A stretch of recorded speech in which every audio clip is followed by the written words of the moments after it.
A grimoire is fixed. The grimoire tradition is so beautifully changeable and mutable and variable in so many ways. I don't think we give that enough credit. Salutations, listeners, and welcome back to Glitch Bottle, the podcast where we uncork the uncommon in magic, mysticism, and the generally misunderstood. I'm your host, Alexander Eth, and today we are so excited to chat with Hermetic mage, Lukumi priest, writer, and geomancer extraordinaire, Sam Block.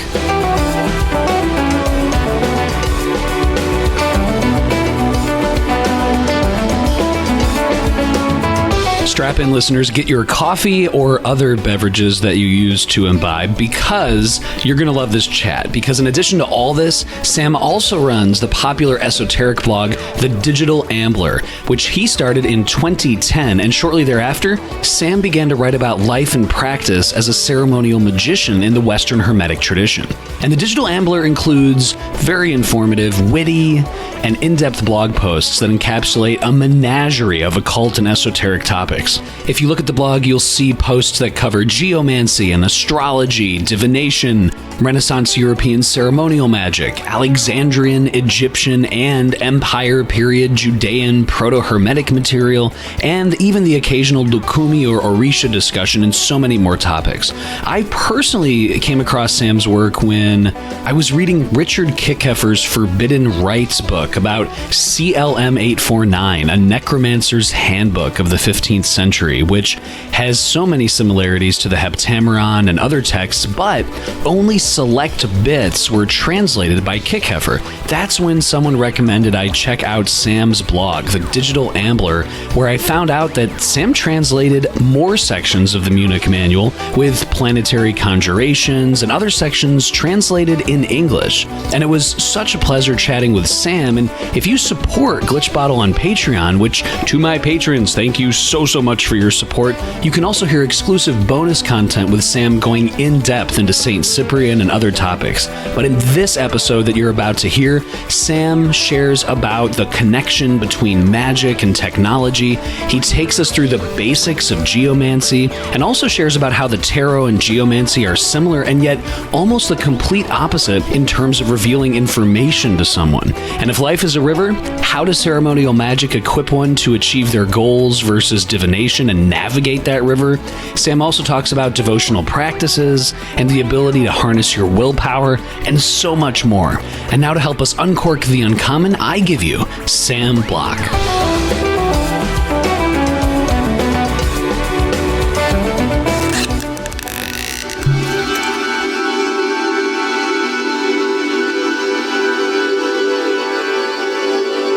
Sam Block, thank you so much for stopping by the Glitch Bottle podcast today.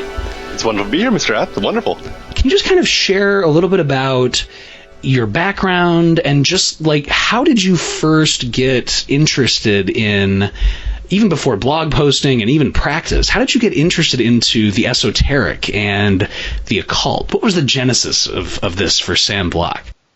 So, I guess I could say I started with the occult more realistically back in college when I was getting into divination, specifically geomancy. I'd flirted with the occult and with divination, with witchcraft, when I was much younger in elementary school, middle school, and high school. I can get into more of that in a bit. But really, it really kicked off in college when I was first really picking up geomancy and starting to apply it and practice it, do free readings on the downtown mall, my college town to get, all the experience I could. And at that point in time, I had the perspective that I just wanted to be a diviner. I didn't want to do magic. I didn't want to give all in spirits and everything. I just wanted to do divination. I didn't want to meddle. What ended up happening was, well, as these things go, geomancy relies so much on astrology. And, there's so much, back and forth between the two that I ended up having to learn a lot of astrology. And then that brought me into contact with Cornelius Agrippa and planetary spirits and Golden Dawn stuff.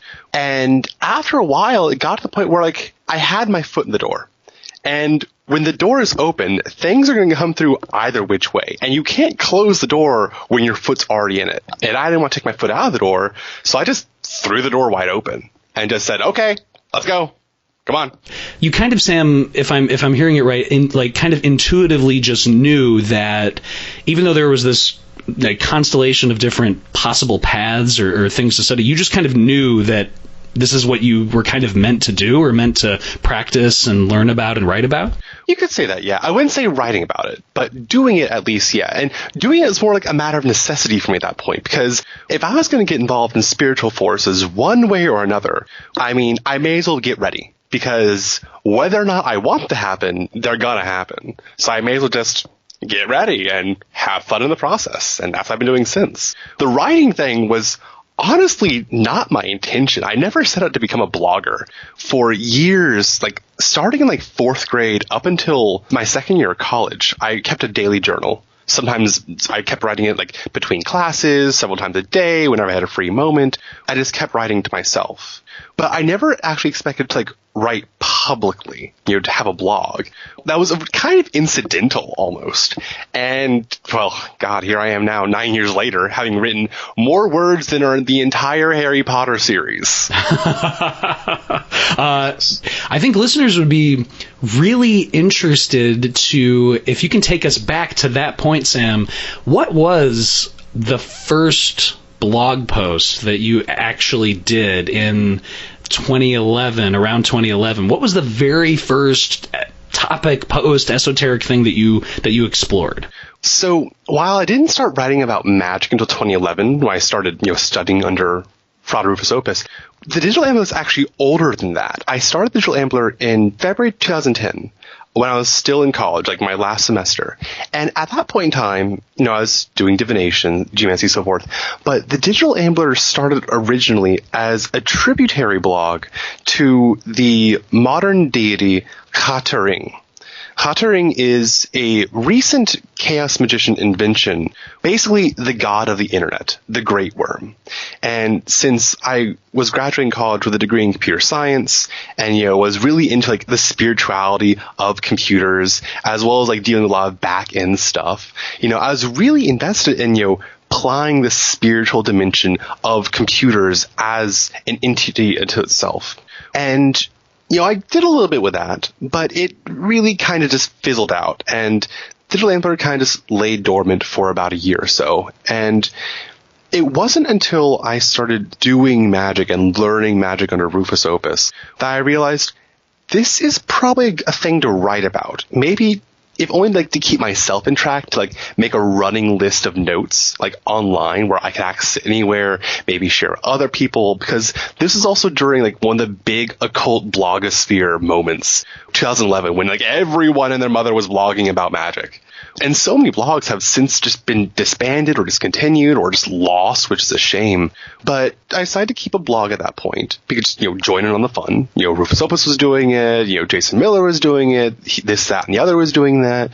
I basically just got in on it. And I kept it up ever since. And I think it was like around 2011 or so that I went, 2011 or 2012, something like that, where I went from Blogger to WordPress, which is, I think it's a better platform. And it's been on WordPress ever since. So yeah, originally Digital Ambler wasn't a blog about magic per se. It was about the god of the internet, which I still have respect for Hataring. I don't actually work with him. It wouldn't be a bad idea to, but that's how Digital Ambler started. Was the god of the internet, can you elaborate a little bit about that? Was it similar to like, not an egregore, but is it similar to like something that is kind of a result of collective consciousness in some way or collective inputs? No, I don't think so. If I recall correctly, Hataring was very much a creation of a person. Looking at my old notes, it was created by the chaos magician Don Webb. I want to say in the early 90s. March 1993, The Rights of Cyberspace by Don Webb. That's kind of how Hataring got started. So I wouldn't say it's an egregore, and I won't even say it's the horribly misused term tulpa either, or a servitor or anything, or a thought form. It was very much a conscious creation to kind of tap into the nature of the internet according to like this early 90s hacker aesthetic, which makes a lot of sense. Considering how the internet has grown and changed, if I were Don Webb today, I don't know if I would apply the image of Jormungandr, the great worm for Kataring, but I think there is still something to how the internet constantly burrows and tunnels and flows kind of in an oceanic sea of data, as it were. And I think there is something to that, but I don't know if I would take the same aesthetic to it nowadays. Was it a contrast for you, someone who's so involved in computer science and technology, to, start approaching something like, say, the Seven Spheres or traditional ceremonial magic? Did it seem a bit like it was a contrast, or did it just seem like, hey, this is a natural fit because magic is a technology and I'm really into technology and whatever works? And how did that whole thing mentally work out? That's basically it. I mean, yeah, I'm a computer scientist, but also, as part of that, I'm also a software engineer. So I'm really more of an engineer than a scientist. And in that regard, I am thrilled I have the background as an engineer to take into Hermeticism and, Western traditional magic and so forth, because that mindset really does help. Engineers have to keep a broad mind in order to, compile vast systems together. They have to understand the notion of a system and see how individual components work, how they fit together, and what the emergent properties are.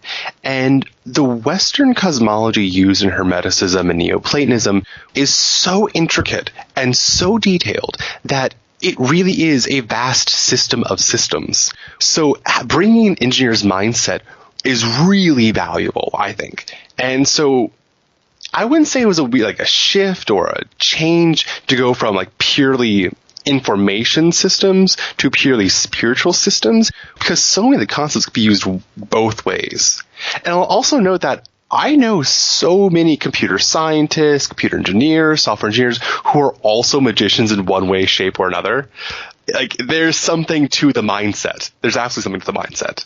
There is something in the mindset, and I can't quite put my finger on it, but I think it's this just thirst for figuring out how to decrypt the universe or the code of what this whole thing is that we were barely able to articulate even now. Do you think magic, Sam, is, as I know other people on the podcast have said, it is a technology and it's something that is in the West a little bit broken, but do you see it as a kind of tool that can help us hack reality, to use a very cliched phrase? I mean, is it something like that? I mean, I don't disagree with the notion of magic being technology in the same sense that writing is technology, or language is technology, or belief is technology. It's such a profound, polyvalent, and just mutable thing. It's inborn with us in many ways. We're born with language. We have language for free. We have writing essentially for free for the past 6,000 years, give or take a few. Yeah, I think magic can be considered technology, but not in the sense of computer as technology or pen as technology. It's a method and an approach to solving problems and dealing with predicaments. In that sense, I can agree with it being a technology. Dr. Skinner and others who have been on the podcast have touched on this, but classically, on one side of the spectrum, you have religion, which is public, and people are asking for favors from some, magnanimous being, and nothing's being constrained. It's worshipped in the public square. And then on the other side of the spectrum, you have magic, which is very private, usually done for a few clients or for the magician. Instead of, begging for something, you're, as you say, you're kind of changing things in the moment, either coercively or via the use of divine names. And they both seem to have been operating in society at the same time, and yet one of them was very occult and the other one was just this kind of public religious practice. I don't know, is it an artificial distinction, or do you see, I'm sure it kind of one bleeds into the other? I think it's a practical distinction, but I think all dichotomies, they're ultimately false, which I know is just a BS answer on its own. But any institution is going to call any unapproved spiritual technology magic. And anyone who's doing their own thing is going to call all religious institutions BS. So, I mean, there's always going to be some political human meat suit drama going on between different groups, or even between different religious institutions. You have all these Protestants in the U.S. saying that Catholicism is witchcraft, which, I mean, A, of course it is, but B, really? Do you not know where you guys came from? So, I mean... Well said. It is a spectrum. I mean, yes, you can do things purely in an exoteric, devotional way, or in a more commanding, browbeating the cosmos and bending over for you way. But I think fundamentally it's kind of the same thing either which way. I mean, I recall this one invocation from the Greek magic papyri, an invocation of Ion from PGM 13, I call on you, eternal unbegotten Ion, you who are one, who alone hold together the whole creation of all things, whom none understand, whom the gods worship, whose name not even the gods can utter.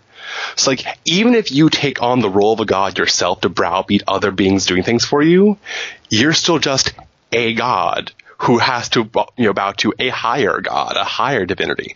So even the gods themselves have their own gods. You could say turtles all the way down, but in this case, it's gods all the way up. I think listeners will find that as a very refreshing perspective, especially as the kind of online community I know tends to get bogged down in these, however false they may be, gets kind of bogged down in these dichotomies. Once the door was open, what did you see once you stepped through the door? What were some of your first formative experiences in esotericism and in the occult?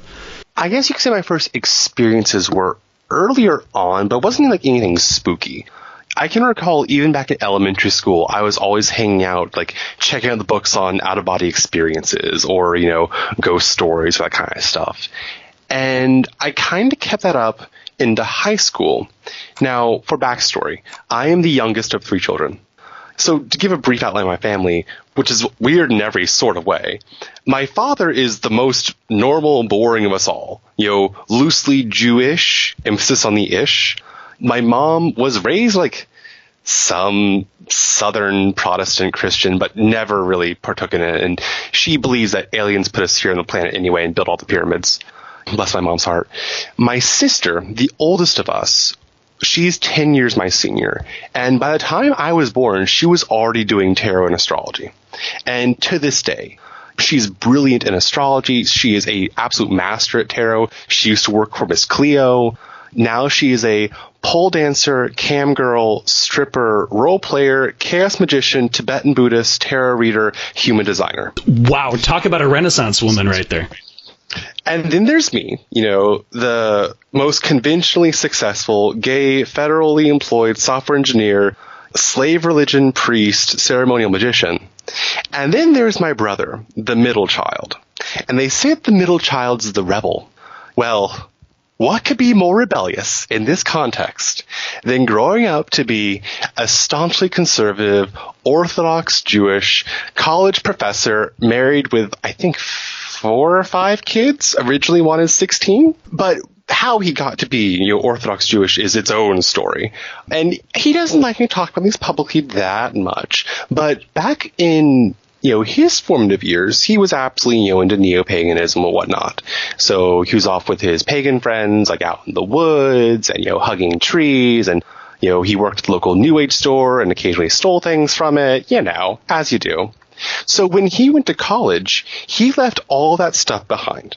So while I was still in middle school and high school, I basically had the whole run of all his left behinds, including all his Scott Cunningham books and candles and incenses and oils and this, that, and the other. And that's when I started really picking things up for myself. Very basic stuff, very simple stuff. I kept my own little, quasi book of shadows at the time, started reading tarot. And it was reading tarot that showed me that there's something to this. Because tarot works. Divination works. And I couldn't deny it, nor could the people in my classroom deny it. This stuff works. And then I kind of let it fall by the wayside because I went to college. And then I had to focus on college stuff, which was its own debacle in so many ways. Work hard, party harder. And then that's why I was picking up Geomancy, and I was like, okay, this works a lot. This keeps working. Okay. I guess this other stuff also works too. Imagine that. Let's try more. And then kind of, let it drop again and, kept doing Geomancy, kept getting a little extra lunch money from that. And then it wasn't really until I started, it was late 2010, early 2011, when I was like, okay, it's starting to get serious. I have the urge to really start learning, but I can't do this on my own. I read and reread all of Alan Moore's Promethea. I was reading some John Michael Greer books on, learning ritual magic. And I was like, this is good, but I really need a teacher. I need a class format for this. And it was basically a toss-up between Jason Miller's Strategic Sorcery or Rufus Opus's Red Work courses. I did a reading for myself to see which would be better, and I ended up going with Rufus Opus. And I started taking his courses and started getting really good results really quickly and just kept going on with that. Skip ahead a few years, here we are. For a lot of listeners, they might know a lot about ceremonial magic, but they might not, and like Grimoire traditionalism and Hermeticism and the Emerald Tablet and everything, the corpus, but they might not know about Geomancy, or they do know about it, but not its relationship to ceremonial magic. So can you just kind of, and I know this is like the most loaded question in the universe, but to open the floodgates, can you, Sam, kind of tell us a little bit about like kind of Geomancy 101? Like for someone who is completely uninitiated to this, what is Geomancy and what are the goals of geomantic engagements? Well, first you said, tell you a little. How little do you want exactly? Because I can go on for hours about this. Geomancy literally means seeing by earth. Geomanteia, from Greek, literally seeing by earth. But I really don't like that term. For one, it's been very misapplied or just variously applied to include things like feng shui, sacred geometry, sacred geography, telluric geography, ley lines, dowsing, this, that, and the other. And none of that is geomancy. Geomancy is roughly 1,000-year-old divination art that has its origins in either Arabia or the Sahara. My recent research indicates it has more likely of an Arabian origin, though I still favor the Saharan interpretation. And a better term for it might be punctiliomancy, literally divination by dots. The idea is that back in the day, when someone had a question, they would be out in the desert where there's sand in abundance, and they would go up and down, up and down, up and down, making 16 rows of dots in the sand. And they'd mark them off once they made all the lines, 2 by 2 by 2 by 2, until either there was 1 dot left in the line or 2 dots left in the line. They would take those leftover dots in the line, combine them into the 16 geometric figures, 4 rows, where each row has either 1 or 2 dots, which are basically binary numerals in a lot of ways. And they would use certain mathematical algorithms to combine these figures, mutate these figures, plot out these figures and how they shift and move around in a chart. And based on what figures appear in such a chart, they would get their answer. And it kind of culminates in the court, the 4 final figures made as part of the geometric chart. You have the right witness, which represents the person asking the question in their whole side of the situation. The left witness, the opposing side of the situation. The judge, which is the answer. And then the 16th figure, which has a different number of names. The 16th figure, the super judge, the reconciler. But I prefer the sentence, because it fits in with the court's imagery. It's the effect of the pronunciation of the judge on the querent themselves. It's the long-term post-mortem retrospective. Based on these figures, of which there are 16, and only 16, you can get a really detailed, really excellent kind of answer. And the way I distinguish how geomancy answers questions is consider tarot. Consider the Celtic cross spread.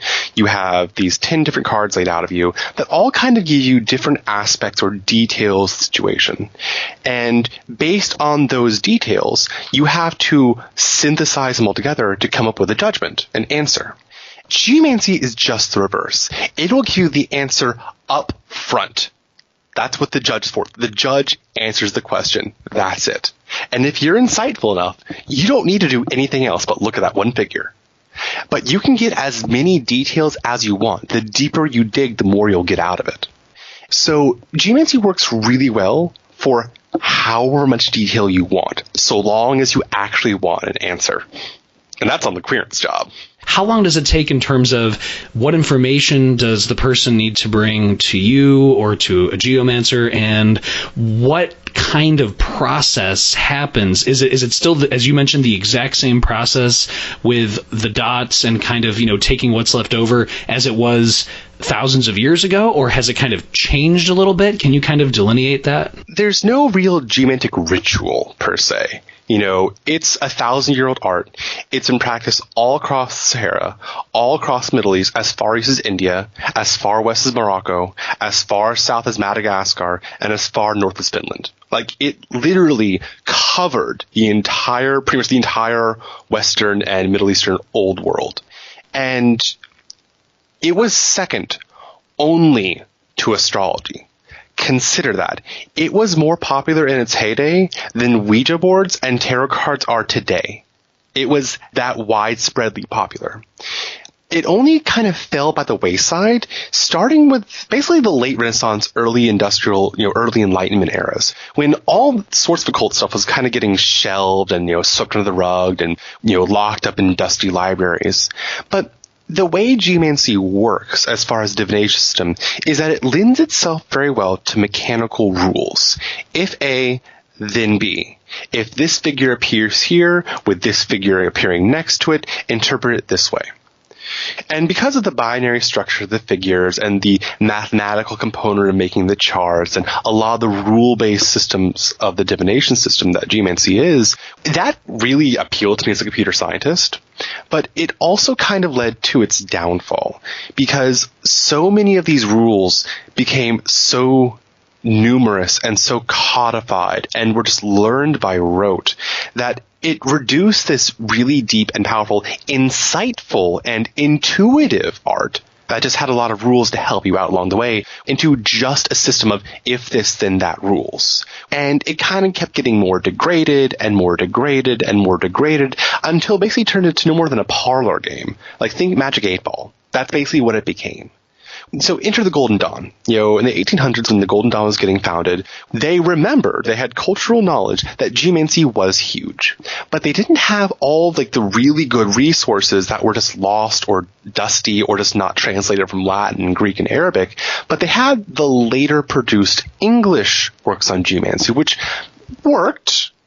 Not as great as I like them to, not as deep as I like them to, but it worked. So they actually got their sort of geomancy from a very late incarnation of the art as a whole, which itself wasn't necessarily representative of the other 800 years of development.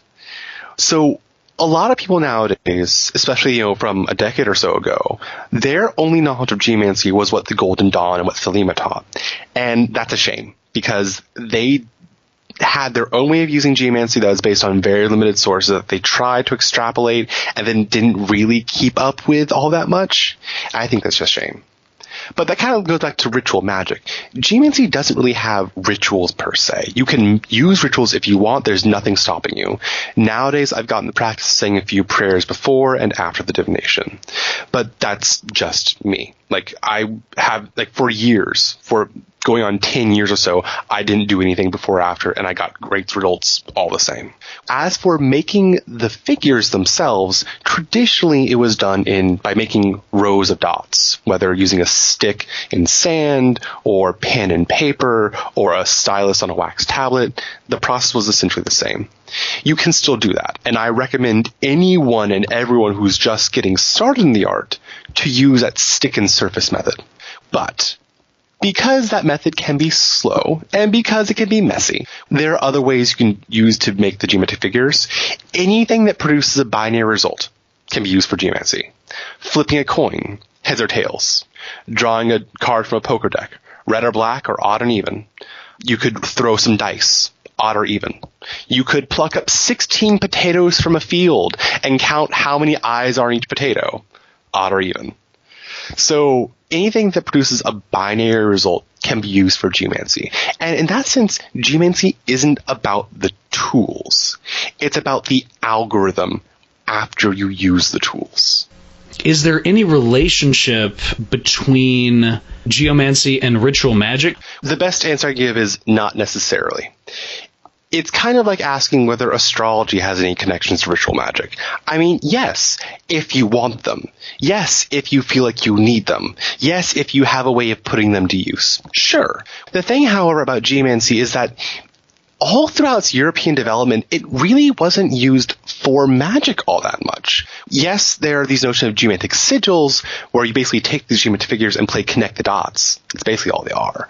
And yes, those can be used for magic. And if you actually take a close look at some of the pentacles in like Mather's Key of Solomon and some of the older editions I was based on, you can actually see the geomantic sigils embedded in those talismans, if you look closely enough.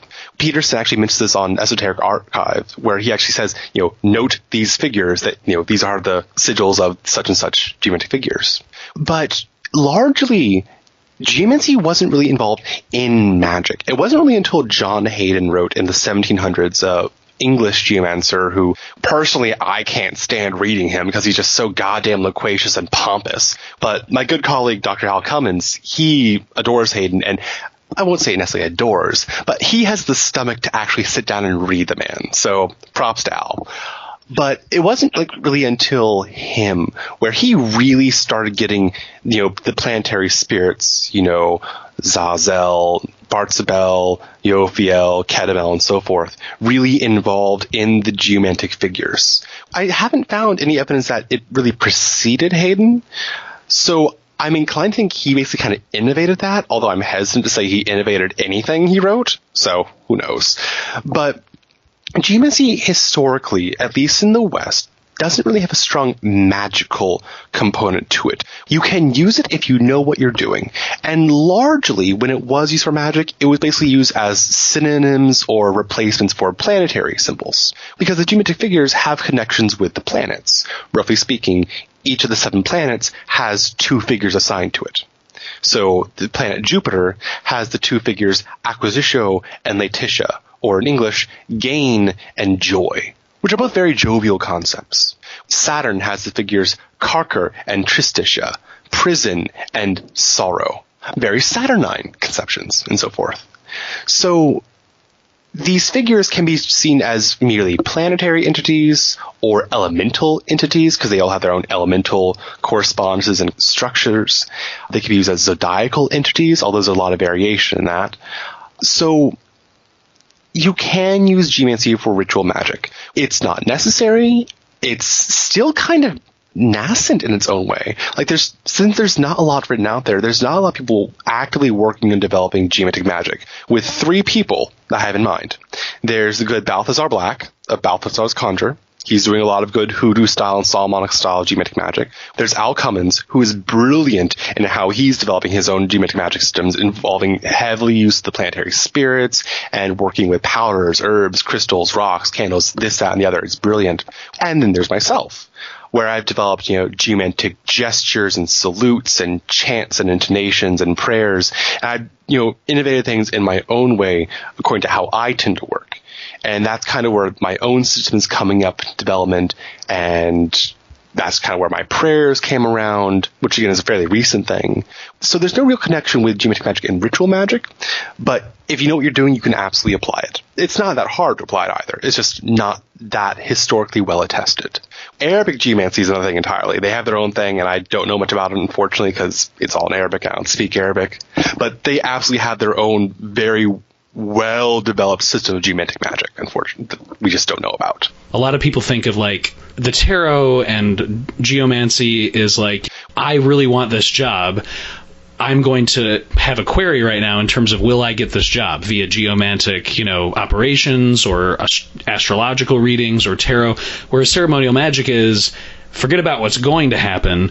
I'm going to engage with the spirits via nomina magica, materia magica, and rituals to elicit the kind of result that I want to get the job. So one of them is considered passive and the other one is considered active. What are your general thoughts on that? Because I do hear that mentioned a lot.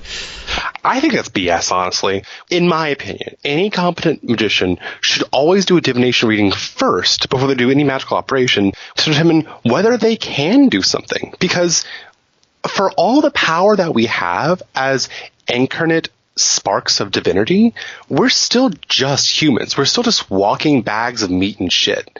So, I mean, we're not that powerful in the grand scheme of things. There are things that are bigger than us, that are older than us, that are more powerful than us, that are wiser than us. And the cosmos can just say no. And it's our job to do as much as we can. And don't get me wrong, we can do a lot. We absolutely can. But there are certain things that you just can't. And this is, ties into one of the things I saw Rufus Opus writing about years ago. Move or move me. Either get out of my way and do what I want, or put me in the right situation to do what I need to do. So, yes, a magician can just go into the temple room and then do what they need to do and then be done with it. But there's not necessarily a guarantee that what they're doing is the right thing for them. There's no guarantee that they're doing things in the right way. There's no guarantee whether it's the right time to do something. The best magic is doing no magic at all. And how do you do that? You have to position yourself in the right place at the right time. That is the best possible magic, where you don't have to lift a finger. And how do you do that? Divination. If you consider life as a river, and you're standing in the middle of the river, and down the river comes some trash on one side, some treasure on the other side, some bombs down the middle of the river, divination will show you where you need to stand so you can avoid the bombs, maybe avoid the trash, and stand close enough to where the treasure is going to come. Magic is like a net with a long pole that you kind of nudge the bombs out of the way or bring the treasure to you, but the river still has its own currents, so even after you nudge a bomb out of the way, it can still take on its original path. So you constantly have to be on the alert. I claim that divination is more important than some magicians would give it credit for, but it goes hand in hand with magic. It's like going to the doctor. You have prognosis and you have treatment. Prognosis, literally foreknowledge. What will happen if we don't treat this? What will happen if we do treat it in this way or in that way? And then based on what we know, how do you want to deal with it? Do you just want to wait it out? Do you want to take treatment A or do you want to take treatment B? And then that's where the treatment comes in. Same thing with divination. Divination reading to do what will happen if I do nothing, if I do ritual A, if I do ritual B. And based on that, you know what to do. So I think every magic operation should be preceded by some form of divination, even if it's just very brief, yes, no, hey, guardian angel, is this a good idea? Oh, it is? Word. Okay, let's go. That is one of the best analogies I've heard. I think I'm pretty much never going to forget that about the river analogy, because I think that is just such a very apt way of using the various tributaries of esotericism to achieve a maximum result. And that reminded me, I was speaking with an astrologer about 3 or 4 weeks ago, talking about that exact thing, which is, if you are really preparing for a goetic operation, for example, a really good idea would be it wasn't geomancy, but it was doing an astrological inquiry and saying, I'm going to do this. Mercury is in the perfect position. I want to contact Raphael or some mercurial spirit. It's a Wednesday. It's a waxing moon. It's the first day of Wednesday. It's a perfect time. But before I do any of that, let me just inquire that if I do X, will it result in Y? And I think that's what you're saying too, that really you have to kind of have both in a way. Yeah. But also, I also want to be clear on this point too, that there's more than one way to skin a cat. Any of the planets can do anything. You can achieve any one of your goals with any single one of the planets, any single one of the stars, any single one of the elements, any single spirit, demon, god, goddess, whatever. It all depends on how you want to approach it. If you want to, achieve a stable, long-lasting relationship with your beloved, well, let's say Venus would be the obvious choice. But let's say you want to use Saturn. Let's say you can't do a Venus working because there's no good Venus election coming up and you just can't afford Venus for that. What about Saturn? You have all these good Saturn elections. Well, we wouldn't consider Saturn to be a particularly romantic figure. But what can Saturn provide? It can provide stability. It can provide isolation from distractions. It can provide safety. It can provide calmness. It can also provide, being locked together, being chained together in love.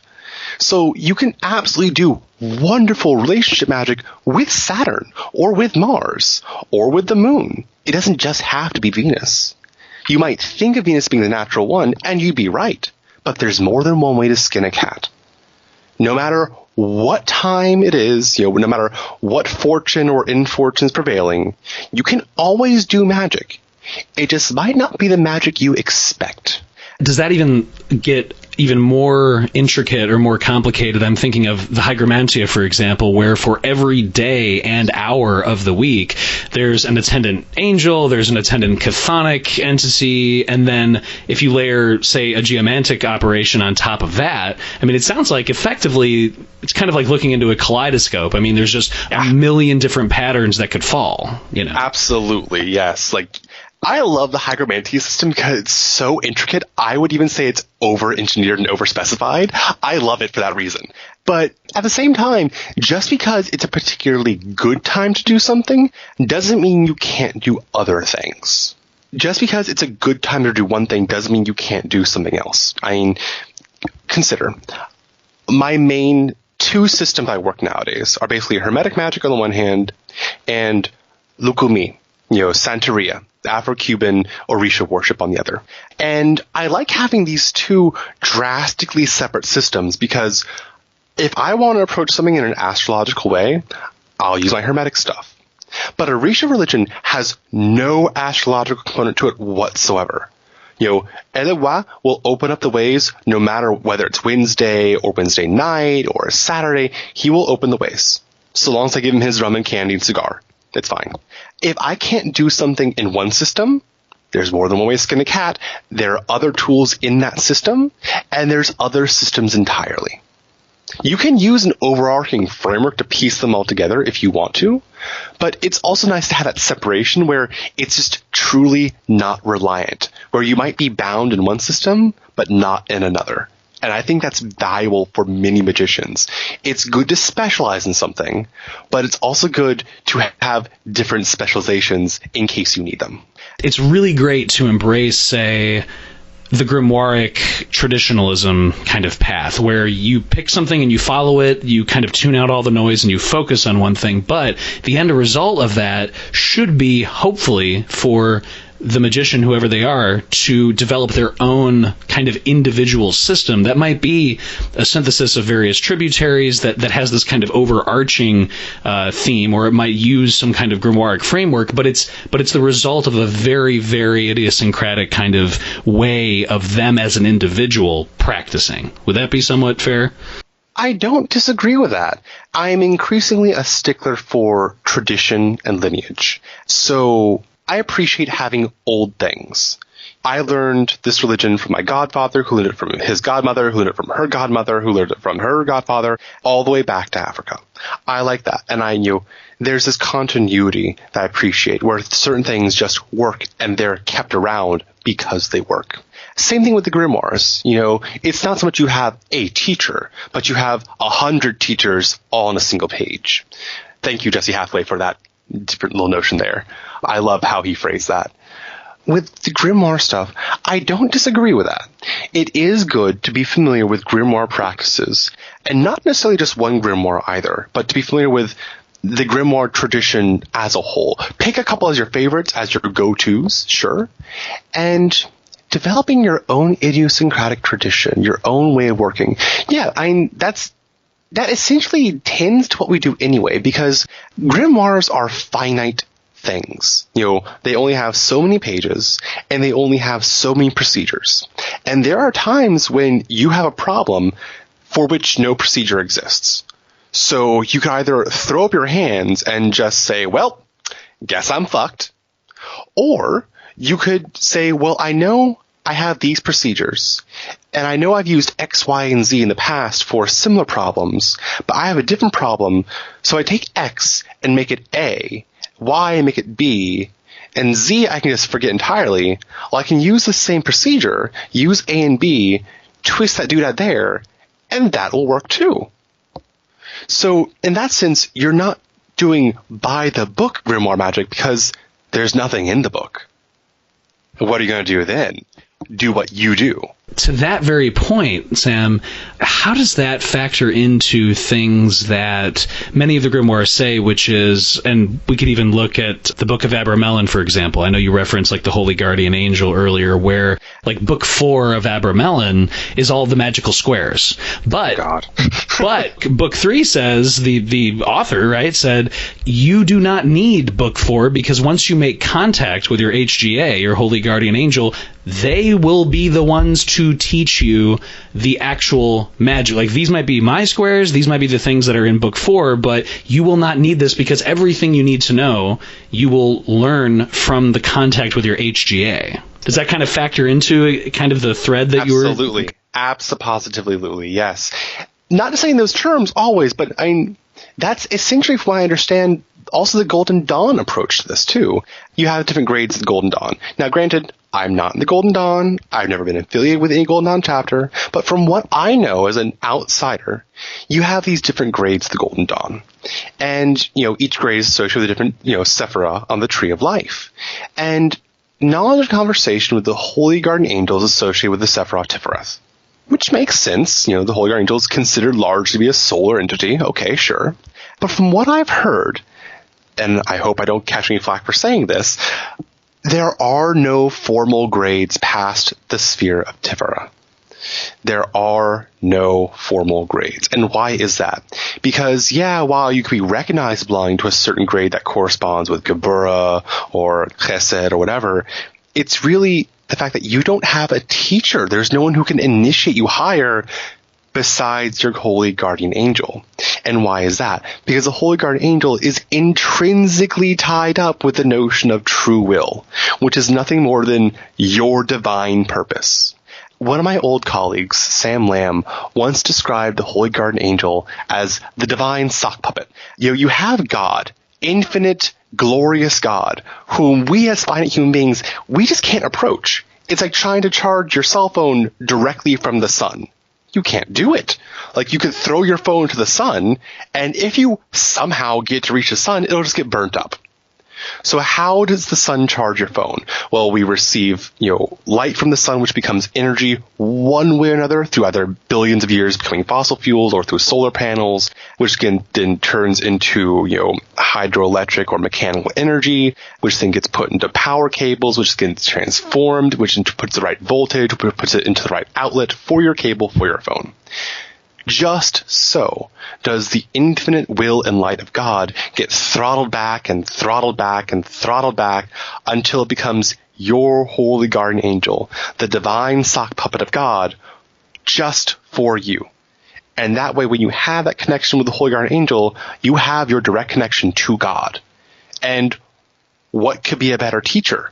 What could be a better guide or guardian than him or her or them or M, Not going to specify the gender for that because it could be anything, really. The Holy Guardian Angel really is one of the best teachers, if not the best teacher, at least within this one specific niche of Western magic.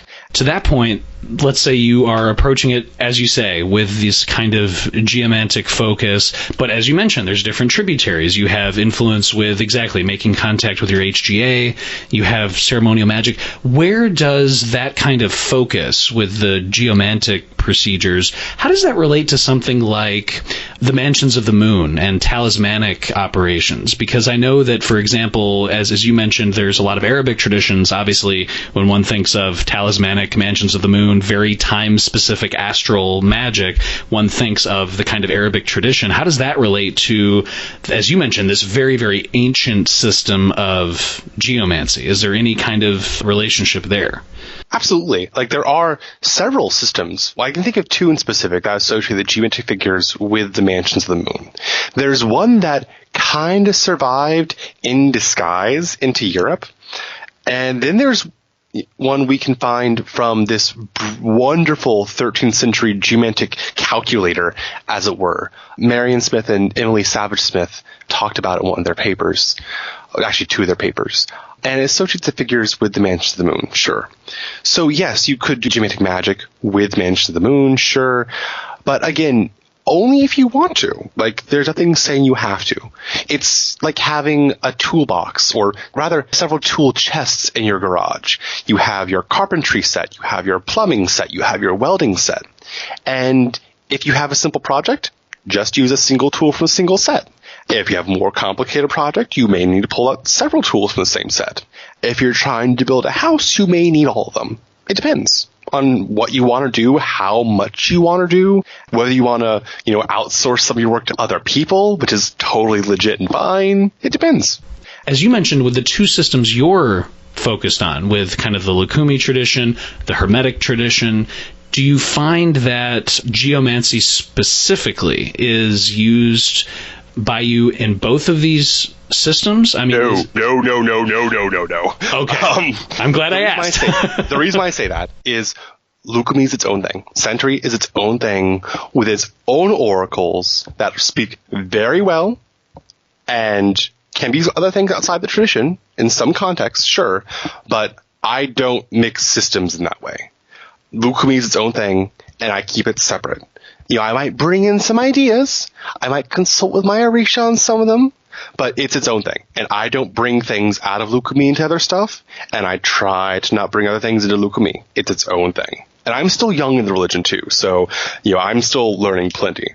It's a whole civilization's worth of religion there, so there's a lot to it. But within Hermetic stuff, and with the other practices where I don't have that restriction or that kind of boundary, yes, I can use Geomancy for, working with the Greek gods. I can use Geomancy for working with the planets. I can use Geomancy for working with, planning out planetary rituals or conjuration rituals or this, that, and the other. Sure, that's not a problem. And I might do Geomancy for myself about things at a high level related to certain things about Lukumi. But I won't sit in front of my Elegua and do a Geomancy reading. That's not something I'll do. No. I appreciate you kind of elucidating with that, because I think there might have been some people out there thinking, oh, well, Geomancy, like, it's the perfect, it's literally like the ultimate. Yeah. If you're smart enough in what to apply it for. There are certain things you shouldn't apply. Like, don't use Geomancy with the ATRs. They have their own things. Use those things. Don't use Geomancy for other traditions. Like, don't use Geomancy necessarily for Chinese religions, Chinese folk religion. They have their own things. Use those things. But as far as Western stuff is concerned, dating from, say, 1000 AD onwards, you can use Geomancy for pretty much everything because it was used for everything. Let me ask you really quick, Sam, to that point about something that actually it was the first time that I even heard of you, which was the Munich manual, which was amazing. And that was like my door that flew open into kind of the digital Ambler world, which was just awesome. You've touched on kind of ceremonial magic, and I remember reading your translations. And I think there's a lot of people who will be really interested. Like, you are a Latinist. You are able to translate these amazing manuscripts that Richard Kickheffer and Claire Fanger and others have worked on. Well, first of all, how many languages are you fluent in? And secondly, when did you develop and foster and blossom in this mastery of Latin?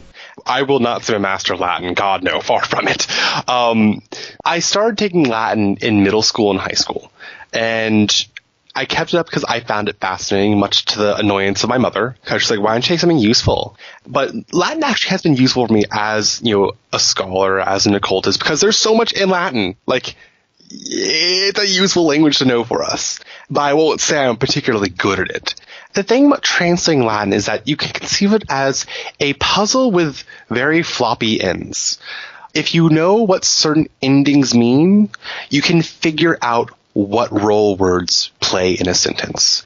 Yeah, I was trained, in high school and middle school on classical Latin, which is something of a different beast than medieval Renaissance Latin, much to my great annoyance there. But I won't say I'm a master at it, God no. But I know enough to get by, and what little I can, I will share. As far as how many languages I'm fluent in English. Okay. like I know enough Latin to translate some. And I will still absolutely run into difficulties all the time with it. I am learning Spanish. Slowly, I can get by and say some things that are on the edge of being correct, sometimes hilariously. Like one time I got the words for ring, like wedding ring, and asshole mixed up. Oops. Oh, no. What happened with that was, so I was working a Santeria ceremony, and I don't wear my wedding ring because lots of reasons why you shouldn't wear jewelry during those things. And this old, Cuban lady said, "¿Y tu novio? Where's your boyfriend?" And, she kind of pointed to my hand because I wasn't wearing my ring. And I was like, "Oh, mi esposo está trabajando, como siempre." He's working like always. And, she's pointing my hand, wondering where my ring is. And I'm like, "Oh, I forget the word for ring." So when I forget a word in Spanish, my usual MO is to take the Latin word I do know and kind of apply it to the, procedures to turn into a Spanish word. Well, the word for ring in Latin is anus, A-N-U-S. Aha, yes. Which means that the corresponding Spanish word would be ano. So I said, "Oh, mi ano de matrimonio es en mi casa." And she just looks at me over her glasses, goes, "Como? You said what?" I was like, "Mi ano," like making a ring gesture on my finger. She goes, "Fernando!" Calling one of our, friends over. And he pops his head out and goes, "Yes?" She, talks in Spanish, but he's like, "Oh my God." And says, Sam, anillo. Anillo is the word you're looking for, not asshole. It's these stories that feel like my working in the religion of Santeria, because I'm learning, and sometimes there are very good ways to learn, and sometimes the burnt hand teaches best. That is, I bet you will never forget the words for either ring or asshole. Like maybe I never will again. No. Okay. I won't make that mistake again. Okay, so obviously, as you mentioned, you are learning Spanish. When I look on your blog, though, I see not only a lot of Latin, I see a lot of Hebrew on the blog. I see Greek that's thrown around. So do you just reference a lot of specific texts and dictionaries and things like that? Because yes, you definitely have a familiarity. Referencing is the best way to describe it, yes. I don't speak Greek, I should learn it. I don't speak Hebrew, I should learn it. I don't speak Arabic or Persian, I should learn Arabic and Persian. I don't have enough hours in the day or days in the week, unfortunately. So I will use what knowledge I know, what knowledge of linguistics in general, what little I know of how certain languages work at a fundamental level, and I can probably piece together a few words to make a simple sentence. With generous help from dictionaries and grammar guides. Learning Latin helps that because I got to know my way around how languages function. But that's really it. I won't say I know them. Okay, so what inspired you then to translate CLM 849? And obviously I know, and in fact I think I remember the first time that you and I were talking, I was like, "Oh, I'm a big fan. I saw that you translated portions of the Munich, manual, and you were like, "Oh my gosh, that was so long ago. I'm on to other things now." And I'm like, "But the Munich manual, Sam, the Munich manual." I'm just doing this, weird gesture by myself alone in my room. Anyway, so but here you go, CLM 849. What was the impetus behind that? What inspired you to translate that? If I recall correctly, and it honestly has been a long time, and, translating portions of it is correct. Emphasis on the word portions, because it's a massive work. It really is. If I recall correctly, the first thing I saw was this ritual for summoning spirits on some text file of textfiles.org or something. Simple text file of just this ritual in Latin. Well, I know Latin enough to get by, so start looking at these words and start piecing together and start translating it. Okay, this is actually a very straightforward and easy to use ritual for summoning spirits. Imagine that. All right, cool. And then I looked at the reference. Okay, CLM 849. Okay, look that up. Oh, the so-called Munich manual. Oh, a 15th century textbook on black magic and necromancy. Ooh, how special. So I basically picked that up and was like, started looking through it, and you're right, Keycover doesn't translate it. It's a critical edition, very readable in our own modern typeface, thank God, because secretary hand from Renaissance era is difficult at the best of times to decipher. I basically found, okay, well, at least he has the headings in English. So let me focus on some of the headings. And I was like, well, this looks interesting. Let me try translating that. Oh, that looks interesting. This looks interesting, but that's way too long. I'm not going to bother.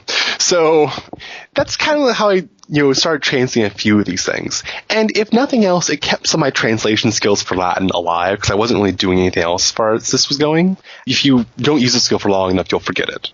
But happily, some things are easy to pick up again, and translating Latin was one of them, thank God. So I kept that skill alive, basically by using some portions of the Munich manual as something to keep me busy. There's so much discussion online about, of course, the Munich Manual and its relationship to things like, the Sworn Book of Honorius and the Heptameron and the angelic seals and where do they come from. And you mentioned that, quote, most of the information is contained in the Heptameron with slightly different, perhaps less corrupted names, seals, and conjurations. And you say, I believe the original text is indeed the Heptameron with supplemental texts thrown in, but that's just me. Can you elaborate on that? Because I think there's so many people out there who are constantly trying to compare and figure stuff out. So let's contextualize that. I don't want people to get the wrong idea. That specific entry in the Munich Manual has very strong parallels with Pietro de Urbano's Heptameron as reprinted in Cornelius Agrippa's fourth book of occult philosophy. When I wrote that at the time, I was coming from a little less knowledge and a little less insight about how grimoires tend to work and how they were written, how they were maintained, and crucially, how they were added on to by multiple authors at a given time. I won't necessarily say that Heptameron was the original. It probably is.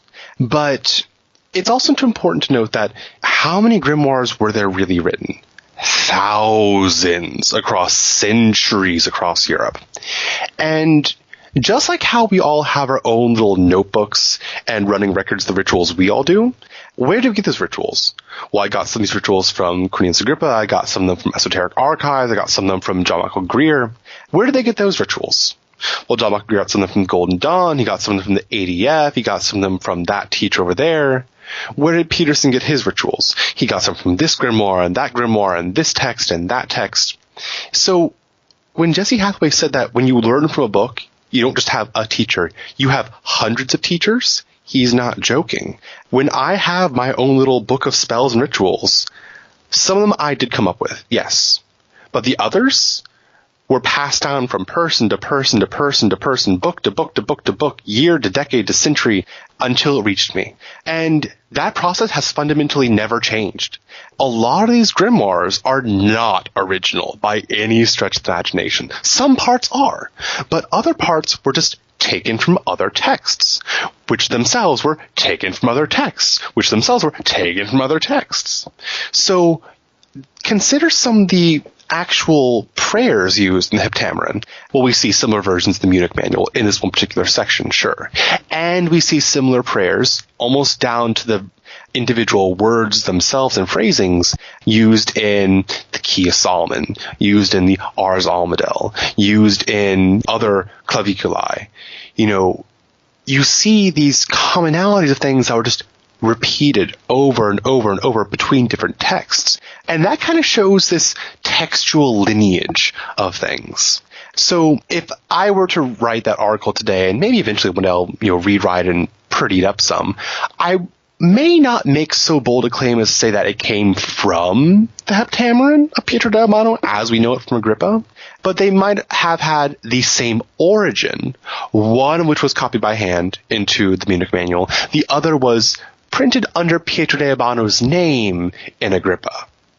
That might seem a little more likely to me nowadays, but not being a scholar of these specific grimoires and this specific Solomonic lineage, I wouldn't be able to say for certain. I would defer to my elders and betters on that. I was just a couple days ago having Mihai Vărtăjaru on the podcast, and he was talking about how deep in the Vatican Library somewhere, the Vatican Archives, there are untranslated Latin texts which have very similar seals to the angelic seals, yes. and I think that kind of gets to a point where I think you were touching on this before, Sam. I'd love your thoughts, but Mihai brought it up too about we think of the occult or esoteric manuscripts as this kind of thing that's already been kind of done and translated. But the truth is there's thousands. There's probably like clandestine libraries in Istanbul somewhere where there's just volumes and volumes of works. Absolutely. Or deep in Vienna. I mean, so like someone like you who is so experienced, do you look at pieces or manuscripts that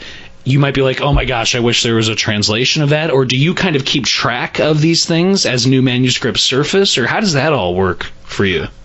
I mean, I'd love to have the time and energy to keep track of them all. That'd be great. I don't have the time or energy to do so, unfortunately. I have to focus on a few things because that's all I have time for, unfortunately. But you brought up an interesting point, though, as well, that we treat the grimoires as just this thing that exists and is already done. But kind of erroneously, we also kind of consider them as this monolith, this thing that is fixed, this thing that is done and set. And in terms of a single grimoire, yes, the grimoire is what it is, no more, no less. But if you take even a slightly broader scope and look at a few grimoires in relation to each other, you'll see the spectrum of the same core ritual shifting and blending and taking on this aspect and getting rid of that aspect. For instance, case in point, there's a ritual in the Munich manual about invisibility. And if I recall correctly, it's a specific ritual for invisibility where you basically take a cat. It's, quote, black magic in this case, because it involves the death of a cat. Yes, should you find a single black cat born the month of March, eviscerate it, but leave the heart, then cut open the heart with a little knife made on the day of Venus. Pluck the eyes of this thing with the same knife, and fill the eye sockets with the seed of the plant called heliotrope. One in the right eye, and in the left, and a third in the heart, always saying these magical words. Fill up with wax, and yada yada yada. Bury the cat until the heliotrope sprouts from the ground, from the body of the cat. Then take those seeds, and then put a seed in your mouth. Keep putting different seeds in your mouth until you find the one that turns you invisible. Now, bear in mind the origin of this text. This text was written, it's called the Munich Manual for a reason, written in the 1400s. A couple years later, I was working on a translation of the Great Book of St. Cyprian. This fantastic, very well acclaimed, book of Iberian folk magic, along with, heavy Solomonic elements, this, that, and the other. And I recall there's a highly similar ritual, almost down to the word, of how to do invisibility involving a black cat and planting seeds in its bodies, saying some magical words on it, burying the cat, waiting until the plant grows, and then doing the thing. There's also other similar rituals where instead of taking the seeds, you take the bones from the animal and put the different bones in your mouth until one of them turns you invisible. You see the same idea in different texts from different centuries, indicating they all have the same ultimate origin that was just spread out over time, diffused, changed, tweaked based on different texts and origins and contexts. And we see a lot of that with so many of the rituals we find in so many of the grimoires. A specific grimoire is a specific instance of several rituals, each of which is their own specific instance. But they all take place within the broader scope of the, quote, grimoire tradition, which is not a set-in-stone thing. A grimoire is fixed. The grimoire tradition is so beautifully changeable and mutable and variable in so many ways. And I don't think we give that enough credit. Do you think that, and I know other authors have mentioned about this kind of Solomonic or ceremonial method, meaning every single ritual or ceremonial magic grimoire has specific elements traceable all the way back from the PGM up through the Byzantine Empire that monks practiced in the 12, 13, 1400s, all the way into Rome and then on into Europe and elsewhere, about specific core things: a circle of protection, a phylactery, consecrated items, using magical timing and magical hours, making sure to kind of suffumigate the room with a specific incense that is appropriate to either the planetary spirit or the individual spirits. And this is, quote unquote, known, again, informally as the Solomonic method. Do you think that when it comes to ceremonial magic globally, does it kind of follow a very loose method like that where certain core things are needed? Or do you think that the mutability transfers to the actual techniques itself, where it just kind of could be very, very mutable depending on where you are in the world. If you're talking about a specific lineage of Solomonic magic, and I'm phrasing that specifically for this, then yes, they will all have certain things in common. But I also want to bring up that Solomonic magic is not the entirety of the Western magical tradition. That's important to remember. So when you ask, do all Western magic things have certain things in common? No, God, no, of course not. How could they? You have all these different influences from Egypt and Greece and Rome and Israel and Phoenicia and Spain and Northern Europe and other parts of the Mediterranean and Arabic magic and Chinese magic even and Indian magic all mixing in, and they all have their own different approaches, and they all rub shoulders and get in this giant philosophical orgy, and out pops whatever you get. So no, I don't think that there has to be an underlying structure that makes it Western magic. I think it's Western magic because magic comes from the West. As far as, what, Stephen Skinner and Ashton Hassan say, sure, I'll buy it. I don't disagree with it. My scholarship isn't nearly as good enough as I like to be, so I see no reason to disagree with them, and they know more than I do, positively. But I would also say that it doesn't necessarily have to follow that specific format in order for it to be Solomonic magic, unless that's how you're defining Solomonic magic. There are simpler methods. There are more complex methods. I think there's even deeper underlying thing that undergirds that than just those specific steps that, Skinner or Hassan might outline. But again, I'll still defer to them gladly on this. I know both Dr. Skinner and Father Hassan and other guests have touched on, which is Grimoire traditionalism is great, picking a path and really following it is great. But there comes a point where, if you become, so immersed in the method to the point where you're almost paralyzed because you're like, well, I can't find a lion skin belt, so I might as well just throw in the towel, or I can't do such and such, I might as well just forget it. Then it gets to a point where you are becoming kind of petrified you're kind of caught in your own web at that point. Yeah, it's Grimoire fundamentalism at that point. It's Grimoire fanaticism, and that leads to nowhere good. It's awful. Don't go there. Yes, it is awesome and wonderful and ideal if you can do things literally by the book. It's written that way for a reason. At some point, someone outlined their process. It worked for them. If it worked for them, chances are it'll work for you too. Just follow the same steps. But you may not always be able to do that. Case in point, lion skin belts. Lion skin's hard to come by. So what do you do? If you can't get a lion skin belt, well, there's different approaches you could take. I'm going to focus on this specifically until we can generalize it later. With lion skin belt, you could either fake it. In other words, use a fake lion skin. If you want, use something similar, get a leopard print belt. Something ridiculous like that still has the notion of what you're trying to convey. Yeah, it's not real lion skin. Some people would argue, well, you can't use a fake leopard skin belt because it doesn't have the same occult virtues as lion skin. Okay, granted. So what virtues does a lion skin belt convey?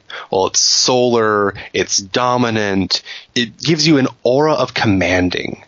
So in that sense, you can replace perhaps the lion skin belt with other things that do have that virtue. Make a certain talisman that has those specific things. Make a talisman, the head of a lion, like under the fixed star Regulus, and that can give you some of the same exact virtues that the lion skin belt itself would convey. But you can see that if you need to, use a substitute. And if you can't do that, do something else. Say a prayer at minimum. I think we should all remember where magic comes from. And humanity has been doing magic since day fucking one for two reasons. Getting laid and getting paid. And in the cheapest and most effective way possible. That is fundamentally what humanity has been using magic for all this goddamn time. That is the best quote on practical magic I think I've literally ever heard. That's amazing. That is such a good point. And I remember when John King was on the podcast talking about imperial arts and kind of his forays into the Goetia, he kind of mentioned the same thing, which is, because I think we were talking about planetary hours and right at sunrise or right before sunrise on the day and hour, and I think he brought up the point, and I'm paraphrasing, but people who will only do something at that time. It's kind of like saying, okay, when is the perfect time to celebrate Christmas, for example? Is it at exactly 10 a.m. on Christmas Day? There's plenty of families who, don't do that, or Hanukkah, or, there's what's the right day and hour? And I think his point was that different things work for different people. And I'm just with you, Sam, completely, in terms of, if you are going to pick something, pick a grimoire, for example, if you're looking at ceremonial magic, and follow that to the T as well as you can. But just like you say, not every person who's practiced, say, the Goetia of the Lemegeton, had a lion skin belt. Exactly. There is that degree of flexibility. It's also important that, and I can say this very strongly from my perspective as a priest in Lukumi as well, something will not survive unless it can adapt.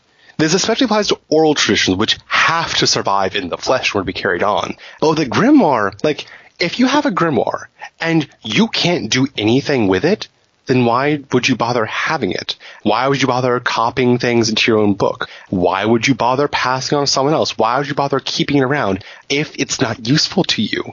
When you could be using that shelf space for other books that are useful, when you could be using that paper for other things, just scratch off the ink and write something new on it like they did all the time in the medieval and Renaissance era. So, these things have to adapt in one way or another.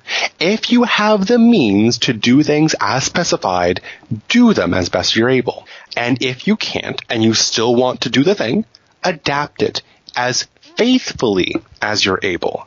And if you can't do that, try other things that are similar. You can only make so many changes until what you're doing is just no longer the thing you were attempting. Fair. But you can still get as good a result with the same purpose by making enough adaptations that it's not the original thing anymore because you've had to change it so much, but you still kept true to the spirit. And I want to clarify that it's not easy to do that. It's sometimes easier to go by the book and take the difficulties and the pains to do things by the book than trying to adapt this, that, and the other. Because if you're not experienced and if you don't know what you're doing, which happens to all of us, myself included, the adaptations and substitution making will royally screw you up. Yes. It's not a good game to play. Yeah, and that's something that many guests have brought up before. People say, well, I don't really follow the, Judeo-Christian faith, so I'm just going to remove all references to Adonai, Shaddai, and all of this stuff, and I'm going to insert Tibetan Buddhist Vajrayanic kind of, names or whatever. And people are like, no, okay, you don't have to be a believer, quote unquote, but when you're using the names, and it's important to stick to those because you're fulfilling the mutually agreed upon terms between you and the spirit that have been laid down in the grimoire. Can you just comment on that a little bit? I think that the practice of Liber 777 everything, using correspondence to correspondence to correspondence to get anything you want done in any way you want done according to whatever you think is best for you, I think that's a terrible, terrible blight upon us all. Because it treats Kabbalah as this universal thing when it's not. It's not. We have Kabbalah. It's a wonderful system. It's beautiful. It's intricate. The Jews do it better, as they usually do. But Hermetic Kabbalah is still wonderful in its own way. But it's also this pro-Christian bed of occultism that we have such a hard time thinking outside of. And it can really drag us down some ways. And I think Liber 777, and also to a lesser extent Stephen Skinner's Complete Book of Magician's Tables, they're great for informative and illustrative purposes. And in some cases, they're useful if you know what you're doing in the right way. But if you're just willy-nillying, saying, oh, well, Venus has associations with these goddesses, and those goddesses, this one likes, roses, that one likes rubies, and this one likes orange juice. Well, I'm going to give orange juice to, the Nordic goddess, even though oranges were never traditional, because, they both have venereal connotations. No. And, swapping out God names, swapping out names of God in a Judeo-Christian Abrahamic book with Tibetan mantras, no, you're absolutely doing things wrong because you're mixing and matching not just divine names that are meant for completely separate purposes, but from completely separate cultures that on their own terms don't get along well. It's like if you brought me into an evangelical, pray away the gay camp, like, it won't end well for anybody. Right. Don't do it.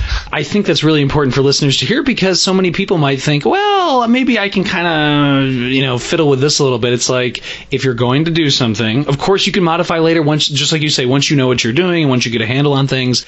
Obviously, I think everyone is a unique individual. They can tweak and mix and match in terms of within the context as they get experience. But for someone to their very first time just go, you know what, it's going to be the 83rd name of Buddha is going to go instead of Adonai. That's just how it needs to happen. I just don't see that kind of delineation being made.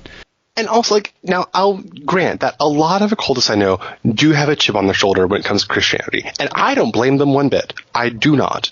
But I see people who want to work with, for instance, Saint Cyprian of Antioch, but they don't like praying the Our Father or calling on Jesus' name. So they're just going to ignore that. But then you forget you can't take Jesus out of the saint, because the saint is only a saint because of Jesus. If you're just going to ignore the very God that these entities themselves worship, who made them saints in the first place, I think you're missing something important. Or to bring up another case in point, I admin a Geomancy group on Facebook. And I brought up a thread one time how there's a traditional rule where you shouldn't do divination during storms. So I brought up I think it was Psalm 29. Psalm 29 has historically been prayed in, biblical magic to quell thunderstorms and to, bring good weather. So I mentioned this as, a thing people can do if they want to avoid that rule. If it's thunderstorming out, they need a divination, and they follow this rule, pray Psalm 29. And someone's like, well, I'm not Christian in any way, so I'm not going to pray any psalm whatsoever. And I'm having to hold myself back from going, go you, congratulations. I understand your sentiment, but A, the Psalms aren't Christian, they're Jewish. B, they work. No one can deny that. You don't have to be Christian to pray the Psalms. You don't have to be Jewish to pray the Psalms. They work, and that's the only important thing. Now, if you're chipping your shoulder, which, again, can be quite deserved, and I do not fault people for having it, but if you're at such a point where you can't admit or bring yourself to do things that work and also aren't willing to do other things in the same spirit, then you might want to sit down, take a deep breath, and just think about who you are and where you are. Because if that's essentially, you're letting your pride get in the way, or you're letting your trauma get in the way. And I'm not going to say trauma is invalid. I'm not going to say that. I'm not trying to come across as uncaring here. But it's also our job as magicians and occultists and spiritual workers to realize that we have to improve ourselves, and everything has a measure of truth to it. And if you're going to outright ignore it because of your own biases, no matter how well-founded they may be, that's still a problem. And I think you should really take a look at that carefully before proceeding on any path like that. There's a definite tendency to modernize things and to make things immediately accessible and fittable to either one's own specific standards that they have, or one's own kind of morality, or I don't want to use these words because it doesn't agree with my worldview. And I'm thinking, do the spirits really care? Are they paying heedens to your worldview on that? They're like, oh, thank God you used that name, because the whole Adonai Shaddai El Chai is just getting way too, ridiculous. No, it's fulfilling the mutually agreed upon terms. Exactly. And that begs the question, Sam, something that you mentioned, kind of the Lukumi tributary that you follow, and also the Hermetic area. Can you kind of delineate for the listeners, or share with the listeners, what you do in terms of your Hermetic magical practice, your Hermetic kind of spiritual inquiries? How does that look? What are some of the main procedures that are involved in it? Can you just kind of give us the broad strokes about your specific Hermetic magical engagements? Truth be told, I'm still getting started with that again. I was a lot more active a few years ago. Before I changed jobs, before I moved houses, before I got initiated into Lukumi, I was a lot more active than I am nowadays. And for a variety of reasons, I had to kind of drop things and start them, and then drop them again, start them again. So I'm still in this perpetual process of getting started over and over. But what it boils down to on a regular basis is daily meditation, daily awareness meditation, daily prayer to the almighty divine source, God, the infinite light, whatever you want to call it, honoring and venerating the planets, honoring and venerating your dead, which is not just a Hermetic thing. It's any and every culture, honor your ancestors, honor those who came before you, because let me remind you, it's on their bones that we walk. It is on their shoulders that we stand. We literally would not be here if it weren't for our ancestors. Everyone should be honoring their ancestors. Daily purification. It never hurts to be clean. Cleansing, banishing, bathing, whatever. Keep yourself clean. It fixes a lot more problems than people give it credit for. A little bit of daily energy work. And that's basically my daily routine. When I have the time, I'll do a more in-depth invocation of the planets, bringing their powers down, suffusing my sphere with them. If I really want to go really in-depth or have a specific need, I'll conjure an angel according to the Trithemius's, drawing spirits into crystals method. And then just going about that process. And the same process I use for, invoking and bringing down the powers of the planets, I'll also do for the geomantic figures from time to time. Or I'll do that for the elements from time to time. Or I'll just sit in, divine silence, honoring God with the hymns of the angels themselves, and just spend time up there and just do my own thing up there. Even I don't know what I'm doing, but I'm doing it. It's all that matters. To that point, can you share your thoughts on specifically about, honoring ancestors, having this kind of devotional aspect when it comes to geomantic holy days? I know that you've written multiple blog posts about that, but I was reading that and I thought, what a very interesting, unique way to kind of come up with a way to honor the founders of the art and kind of the history. Can you share with the listeners what was the genesis, but what's kind of the overall attempt in terms of the geomantic holy days? So this actually goes way back to a topic on the Geomantic Study Group on Facebook, and that was the notion of geomantic cycles. If we were to give certain time periods, certain figures, like how we have zodiac signs for the sun, or lunar mansions for the moon, or planetary days of the week or hours, how might we do that with geomancy? Yes, you could use the simple planetary correspondences, sure. And there exist geomantic hours, which are basically planetary hours with geomancy names. But if you were to kind of divide up the solar year, the zodiac itself, to geomantic periods or zones, how might that look? So I experimented with it, and okay, sure, I guess one could do this. I don't personally use that system, but I think it's something that could be innovated. I have a system. I'm not going to bother experimenting with it anytime soon, so if anyone else wants to take it and run with it, by all means have that. But that also kind of led me to the idea of, well, if we have zones, why not feast days? Why not party days? And so let me think, well, what would we give these days for? I don't think there'd be a day of geomancy, saying there's a day of astrology or a day of tarot. It doesn't make a lot of sense. But I thought about it. It's well, in the different historiolas, the little storytelling parts of a lot of these texts in geomancy, there's a notion that geomancy was a divinely revealed art. Typically, the story goes that you have this dude in the desert making some idle drawings in the sand, and then an angel appears and says, hey, that thing you drew looks pretty cool. Actually, let me show you. It means this. If you draw it this way, it means that. If you do these things with these two signs, you get this sign and it means this other cool thing. Want to know more? Let me know.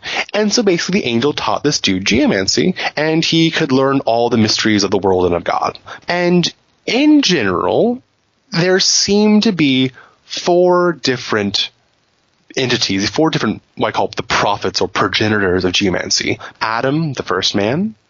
Enoch, the scribe who later became Metatron, who in the Arabic tradition, in the Islamic tradition, is called Idris. Idris is also associated with Hermes Trismegistus himself, and there's actually a geomancy text I translate from Latin that actually explicitly says Hermes was the first geomancer. And a lot of Islamic traditions and Hebrew traditions as well say that Daniel was one of the founders of geomancy.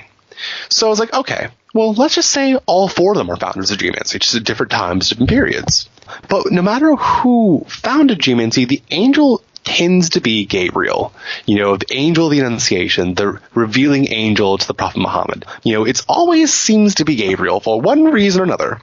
And he is the angelic patron of communication and messengers, so it makes total sense. So I thought, well, let's give these guys like a day for me to specifically honor them. And I thought about it, and I came up with a way of doing that. And then I thought about some more and came up with an even better way of doing that by linking it to the solar year. And then that, in my head, kicked off a whole slew of inspiration and like muse bitching in my ear to do this, that, and the other thing. And that has consumed my life basically since the beginning of the year to get all that onto paper and practice. But yeah, so that's basically how the notion of geomantic, quote, holy days came around.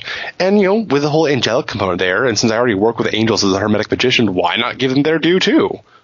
So, feast for the angels, feast for the geomantic prophets, feast for my own guardian angel, because of course he gets one, feast for the blessed dead, even though they should be honored every day, let's be honest.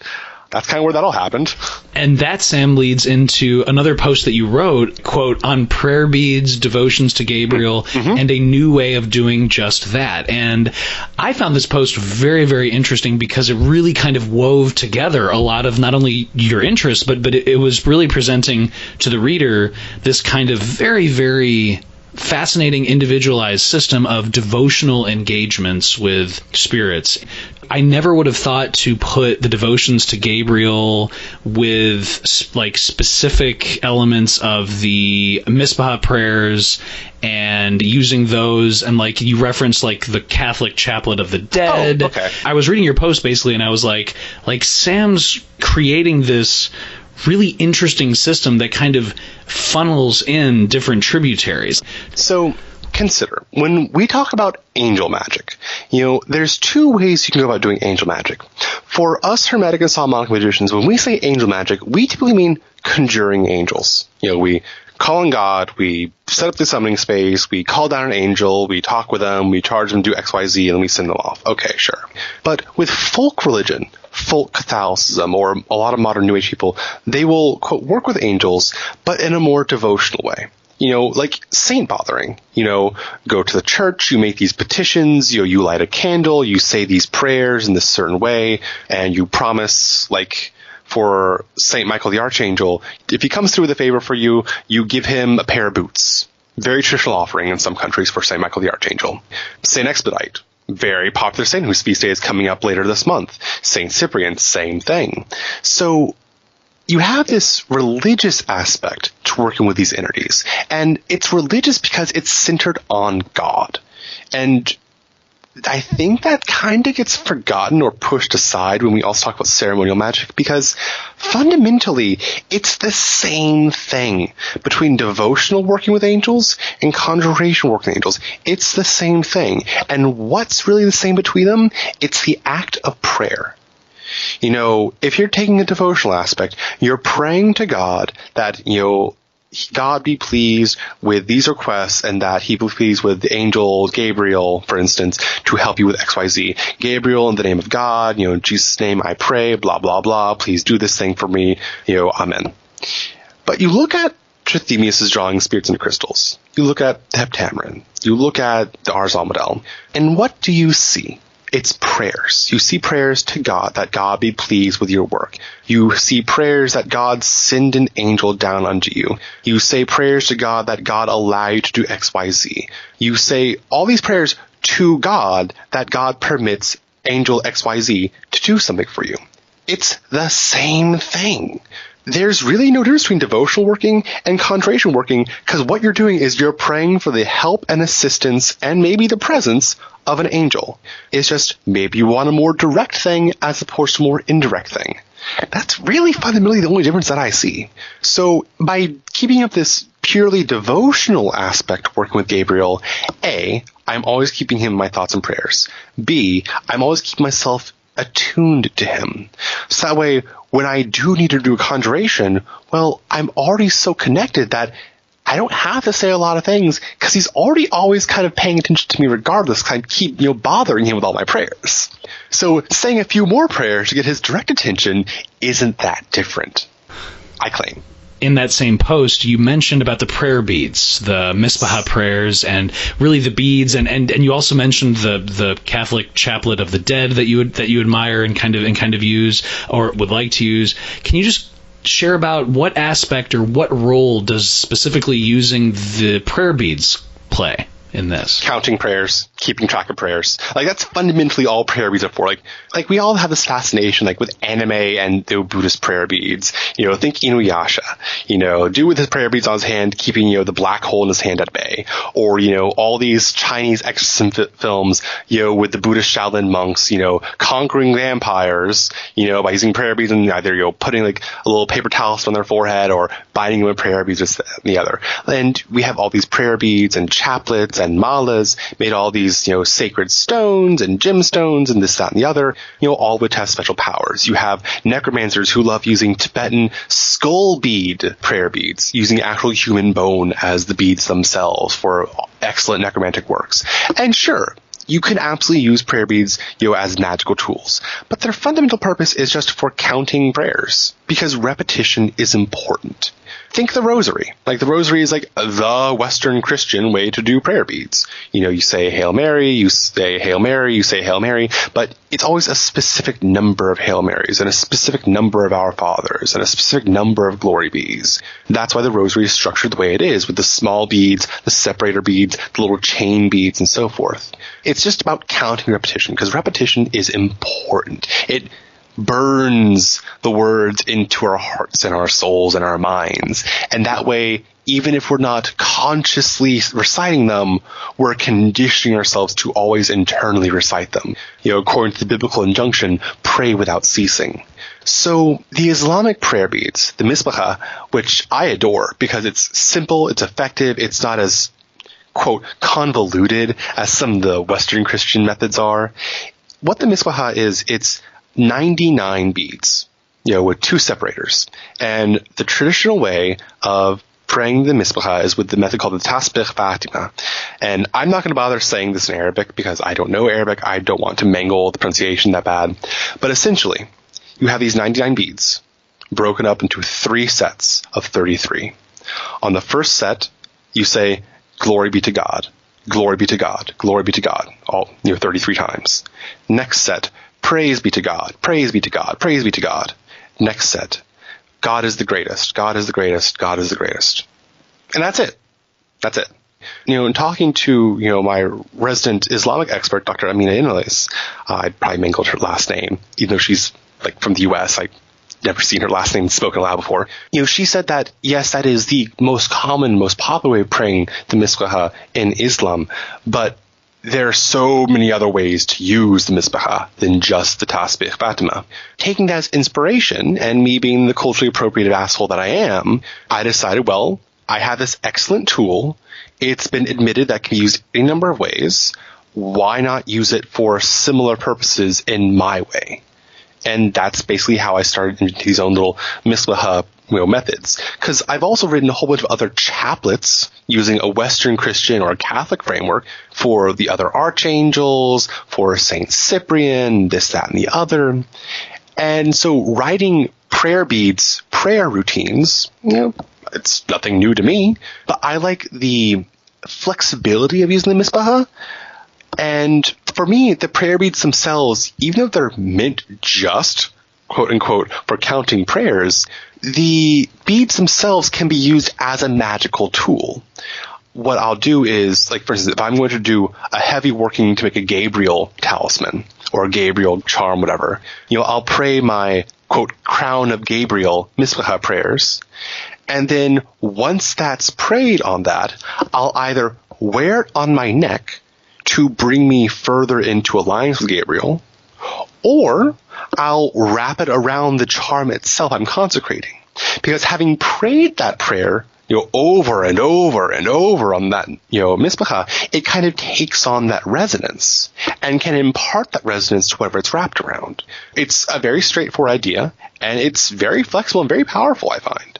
So, for instance, if you are doing a conjuration of Gabriel, for instance, and you don't have a lamen of Gabriel handy, well, get a rosary out, pray the Hail Mary, which is fundamentally a Gabriel prayer, and wear that. It'll act as a substitute lamen for Gabriel because it's so fundamentally aligned with Gabriel in that moment, having prayed it.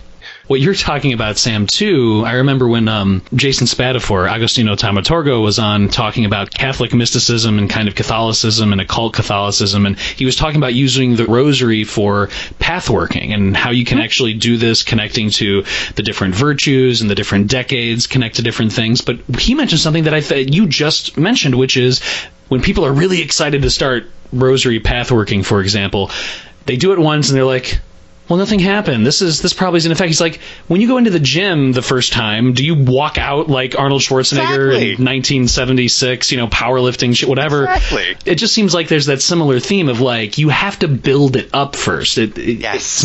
It's not immediate, Exactly. Like, it's easy for me to do a couple things now because I've been doing them for years.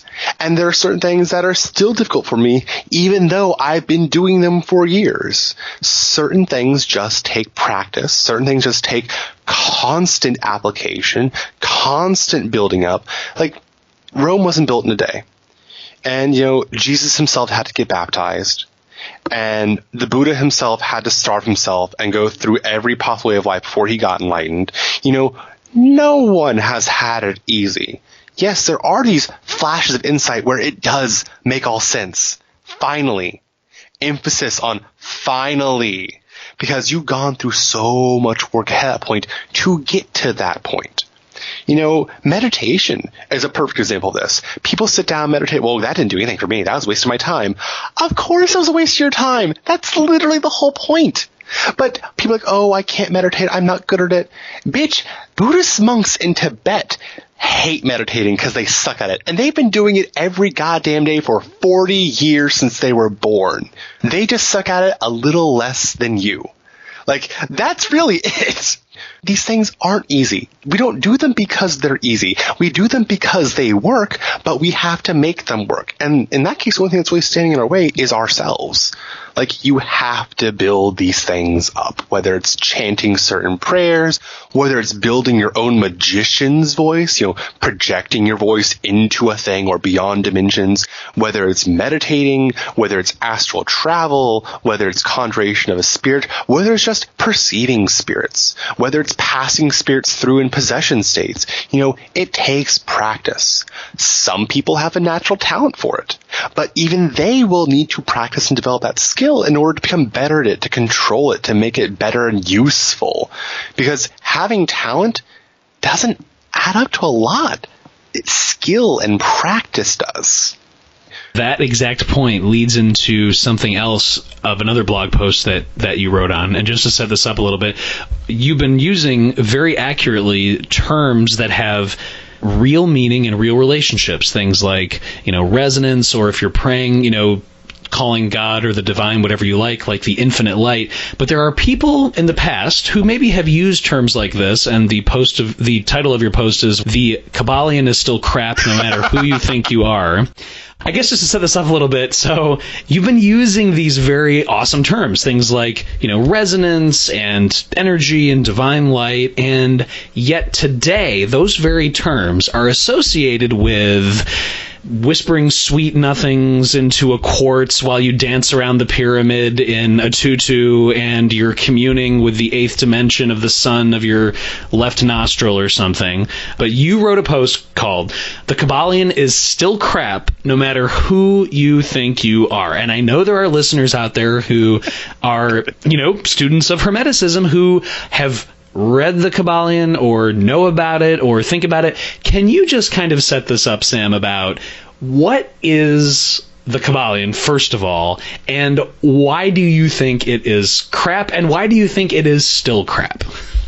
So, first off, just let's say that I don't often write these incendiary posts. But if I ever do again, you can bet your ass it will, just like this one, be written at the start of Mercury retrograde. That was a great choice on my part. So I read the Kabbalion as well, many times over, and I debated it, I mulled it over, and I've written other posts about it in the past before, specifically on the relationship about the laws of polarity and laws of gender, which for me, as a cisgender but still gay man, those things never sat well with me.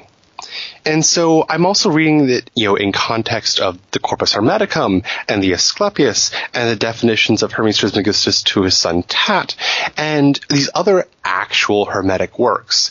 And I'm saying actual Hermetic works as opposed to the Kybalion because the Kybalion fundamentally is not a Hermetic text. It claims it is, written by the, quote, 3 initiates. But no, the Kybalion, it was written in the early 1900s by, I want to say William Atkinson, I forget the name specifically, I think it's William Atkinson, who's a New Thought person. New Thought has relationships to Christian Science, it has relationships to mesmerism, it is fundamentally New Age. All the Kybalion does is it takes the name Hermeticism to give it this air of ancient mystic knowledge, and it's essentially marketing. It's just marketing. That's all it is. And I think people misunderstand the core point of that post, is that that's what I'm really upset about. No, I don't think it's a good text in general for a variety of reasons. Some which are personal, some which are not, some which are very well founded in actual scholarship. And I'm fully aware that many people love the Kybalion.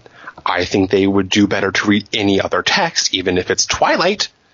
But so long as you're reading, it's a plus. But the Kybalion is not a Hermetic text, and that's really the crux of that post. It is not Hermetic. It says it is, and it is not. And it's not, and it shows. When you read actual Hermetic stuff, there's really nothing in the Kybalion that agrees with any of the actual Hermetic texts. Like, it might say things that at a very high level are true, but more as like tautologies or truisms. Like, yeah, of course they're going to be true because, of course, the sky is the sky. That's really all there is to it. But the Kybalion, I don't think is that good a text anyway. It's very simple. There's not a lot of any practical stuff in it. There's no meat to it. It's feel-good New Age fluff. And that's really all it is. It's not a lengthy text. It doesn't say anything particularly revelatory. There's no guide or hints or direction. It just says, here are some things. That's it. Which, if that's all you want, then sure. And, I'll remind people once more, I too have read the Kybalion a number of times. And my takeaway is that it's just not a good text. So I wrote that post due to a particular conversation on Twitter with someone who blocked me shortly thereafter. Like, I don't think you're that enlightened. I don't think you should have those kind of opinions. Bye. And then blocked me, which I found hilarious. So that's why I kind of wrote that post and tiled the way you did. Like, if you're going to be an asshole to me on Twitter, well, don't you forget, I have a blog, I have my own platform, and I have the right to say whatever I damn well want to on my own platform. So I will. So I kind of phrased it that way. Yeah, kind of as clickbait. Yeah, kind of get across my actual intention there.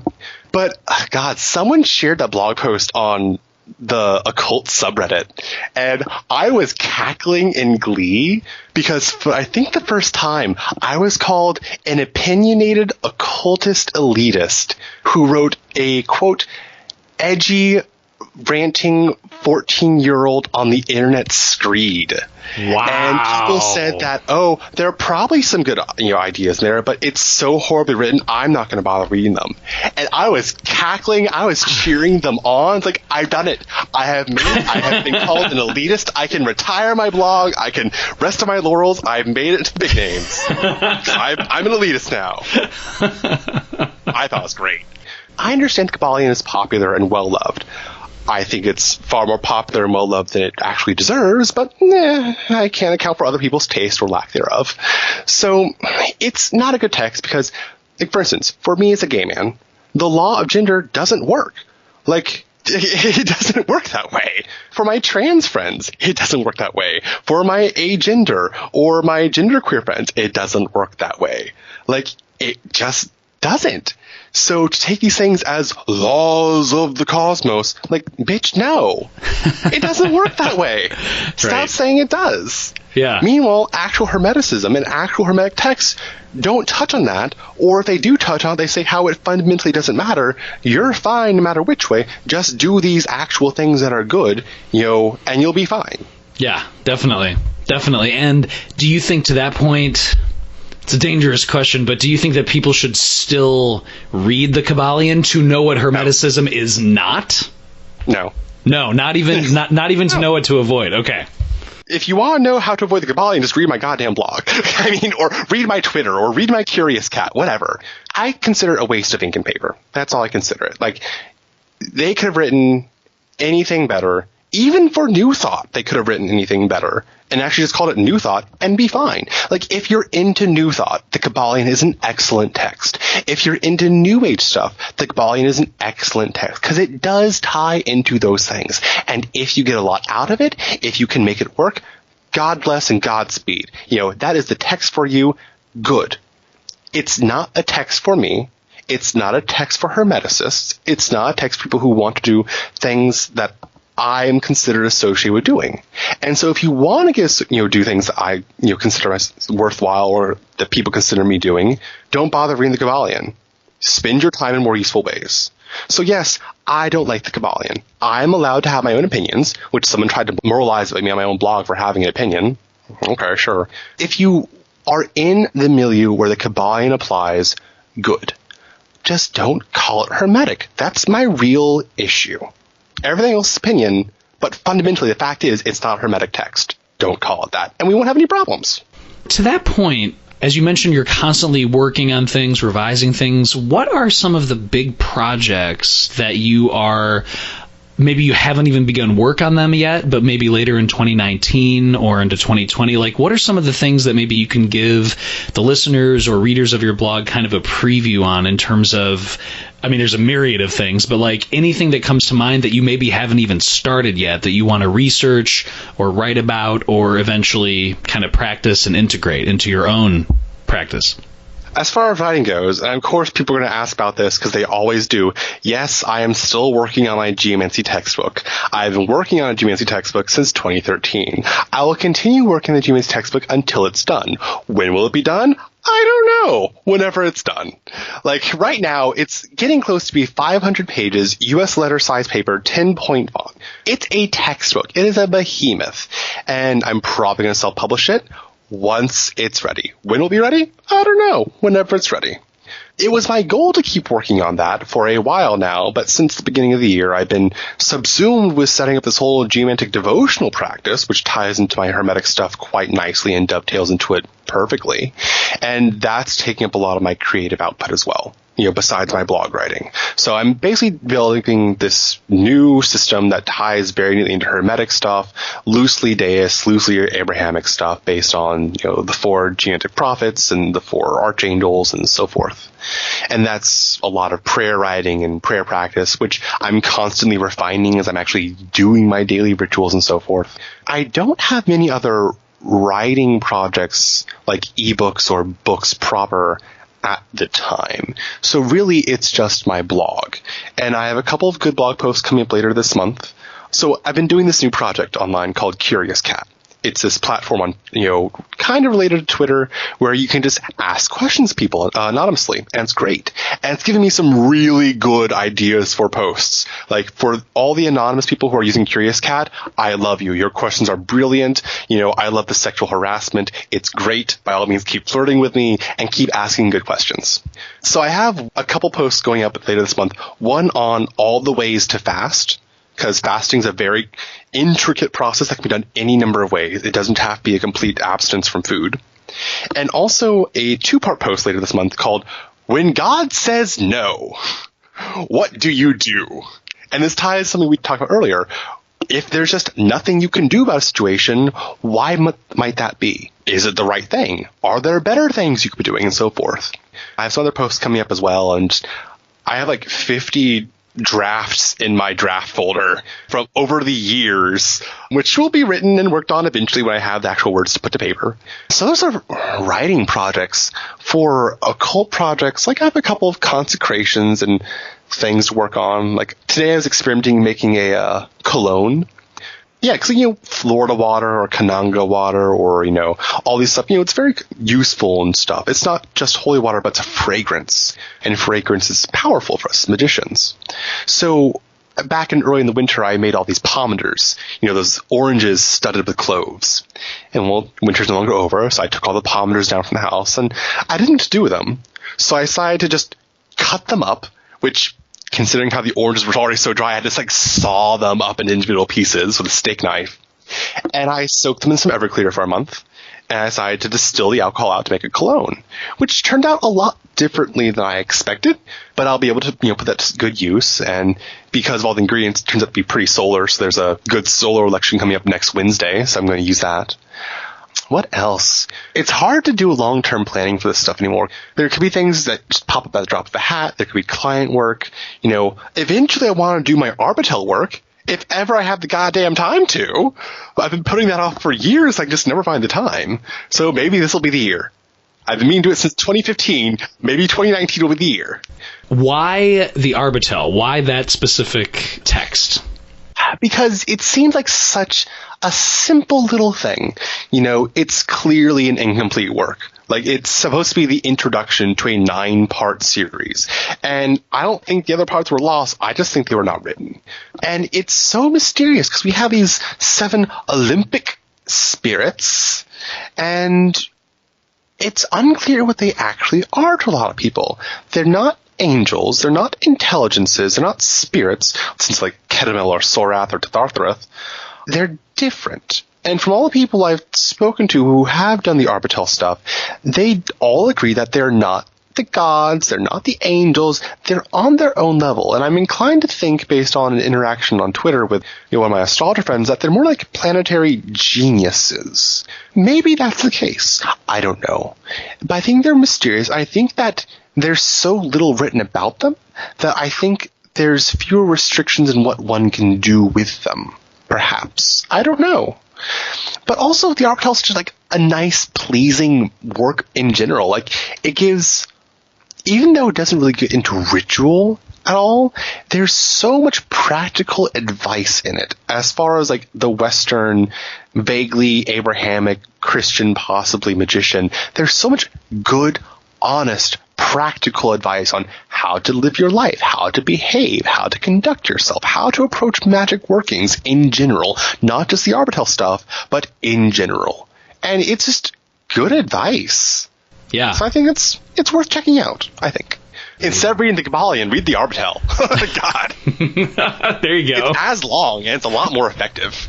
Can I ask you, Sam, given this context of geomancy and given this context of ceremonial magic, and especially, things for people just to keep in mind generally, for geomancy, why don't we just start there? What are, in your discussions with the hundreds, thousands of people that you've discussed geomancy with, what are the 2 or 3 big things that people always either don't understand about geomancy, or asked another way, what are the 2 or 3 big things that you wish people understood about geomantic procedure, history, things that you think kind of would be the base of the pyramid that everyone should really just keep in mind before they start delving into it? So I'll give 2 things that I can think of off the top of my head. One of which is a technique about geomancy. Perfection. Now, I'm not going to get into all the details about what perfection is or how it works or all different kinds of perfection in a chart. But fundamentally, what perfection does in a geomantic chart is that it answers yes or no. Will happen or won't happen. Should do or should not do. It's yes or no.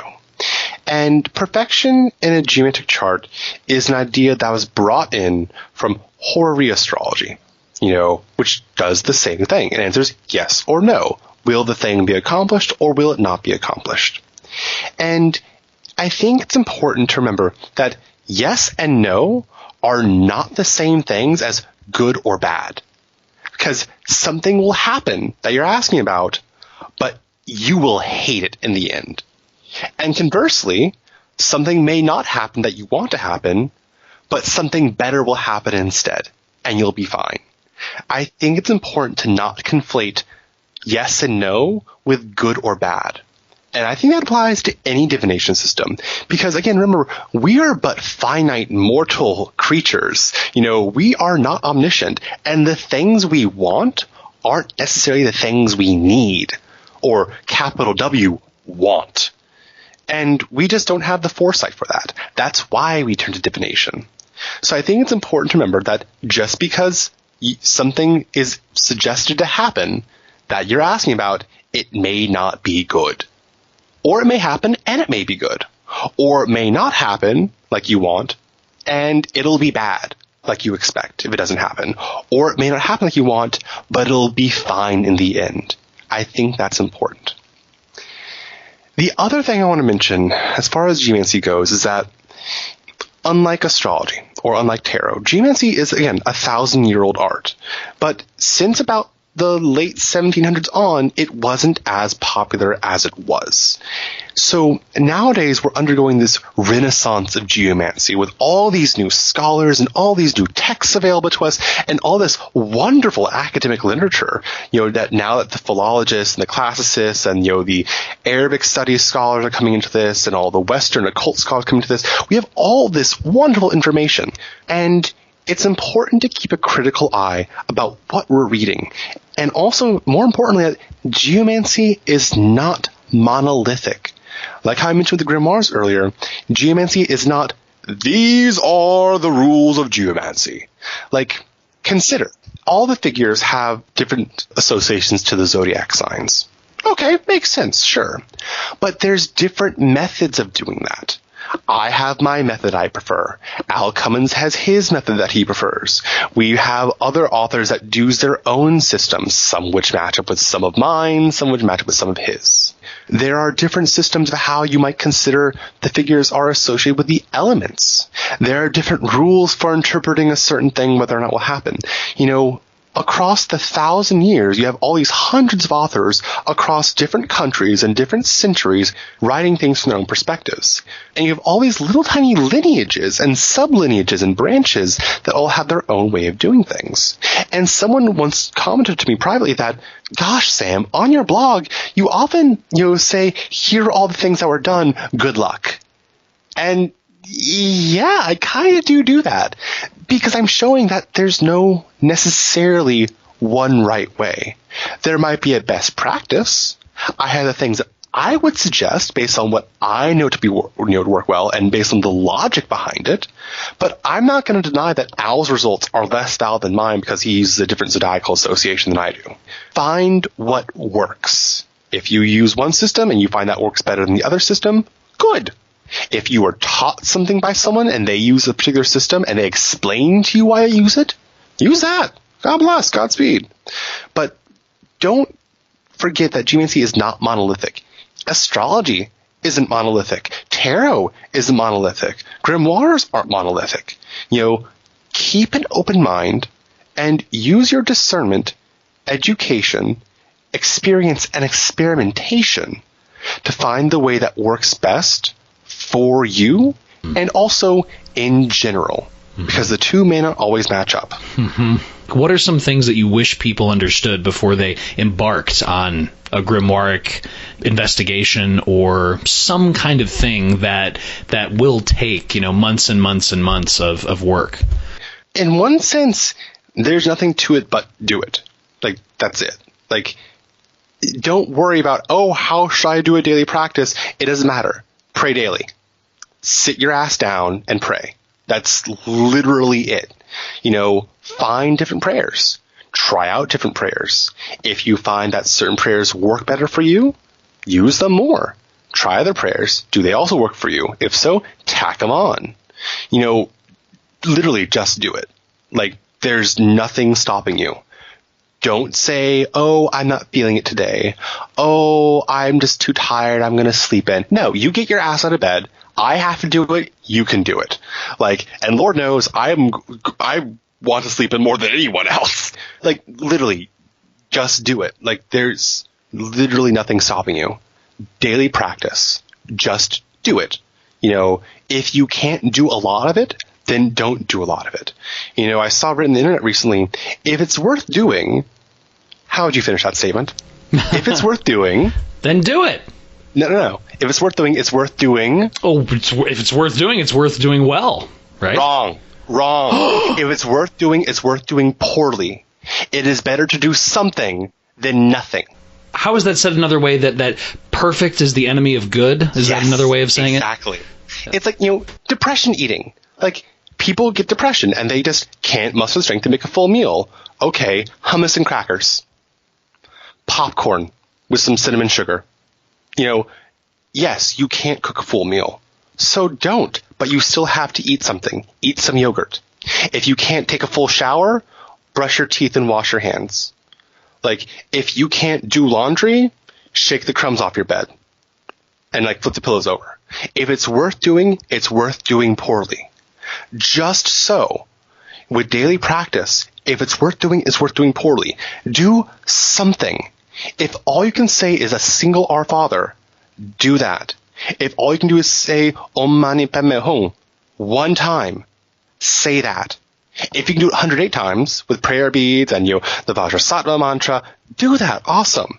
If you can do a whole rosary 4 times a day, do that. But if you can't, do something. Just do something. That's it.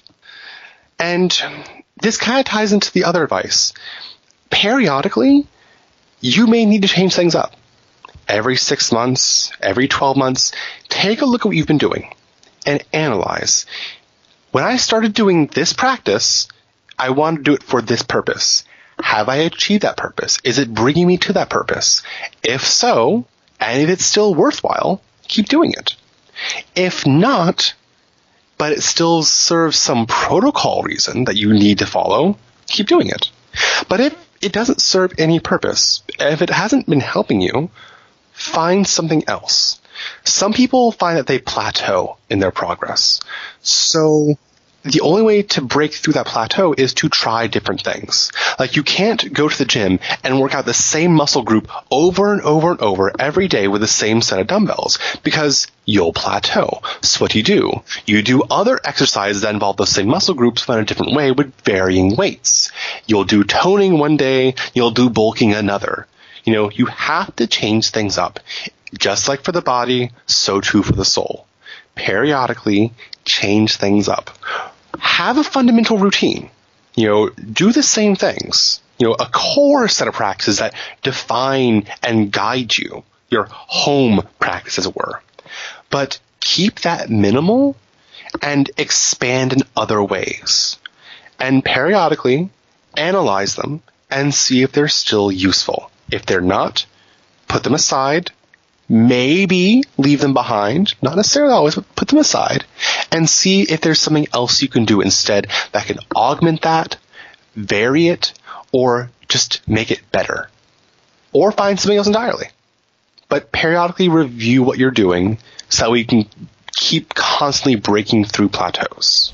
It's at times like this where I remember, Nike, the Greek goddess of victory. Just do it, right? Exactly. Just do it. Just swoosh symbol your way, and just whatever it is, just do it. And I love that. I will not forget that. If it's worth doing, it's worth doing poorly. Where else either can people find you? I know you mentioned Curious Cat, but where can they check out if there are other publications you have or services, or what do you want people to know in terms of, like, after they hear this and they want to find out more or maybe reach out? What would you like them to know? So there's my blog, digitalambler.com, which is, my home base of operations. I have a Facebook page for my blog, facebook.com/digitalambler. Not a lot going on there, but if you're on Facebook, give it a like. I have an Instagram, instagram.com/polyphonies. Polyphanes. That's my online handle. If you see Polyphonies, I'm apparently the only one in the history ever to have this name. Thank God. I don't use Instagram all that much, except for occasionally I'll share some of my ritual photos, like photos of a train station or stupid stuff I'm doing at home. But largely, I am most active on Twitter. Twitter.com/ at Polyphonies. Polyphonies is my handle on Twitter. Give me a follow. And if you're interested in asking me any question, there's Curious Cat. curiouscat.me/polyphonies, or you can use the contact page on my blog to send me an email. Just make sure you have the return email spelled appropriately, because otherwise I won't have a way to get back in contact with you. I have services and ebooks available on my blog. If you're looking for my ebooks and services and occasionally some of the things I make, I have my Etsy, which is etsy.com/shop/polyphonies. Yeah, and I'm on Glitchbottle, so thank you. It's been great. I love it. Author, Hermetic magician, expert geomancer, overall badass, Sam Block, thank you so much for you taking the time and coming on the show today. It has been an honor and a pleasure and just a great time talking, Alexander. Thank you. Listeners, I hope you enjoyed the chat with Sam as much as I did. Personally, Sam's analogies about the river and how divination can tell you where to stand so you can avoid harm and achieve gain, while magic can give you tools to deal with each issue as it comes up, will definitely stick with me forever. And Sam's advice about if something is worth doing, it's worth doing poorly. That is such a great reminder. I never thought about it that way. A true reminder to do it. Get the tools, memorize the invocations, learn your grimoire or your subject matter, and don't even focus on results or over-analyzing. Just jump in, get the kinetics down. And that's so valuable to me. I hope it was really valuable to you. As always, thanks goes to you, the listener, for stopping by the Glitch Bottle podcast, and a huge thanks goes to my Glitch Bottle Patreon supporters. I am loving getting to chat with my many patrons and sharing exclusive in-depth member content with videos and posts. And if you'd like to consider supporting Glitch Bottle, just visit patreon.com/glitchbottle. Also, you can subscribe to Glitch Bottle on YouTube, iTunes, Spotify, Spreaker.com, and Stitcher Radio. Until next time, this is Alexander Eth reminding you to invoke often, uncork the uncommon, and keep the light.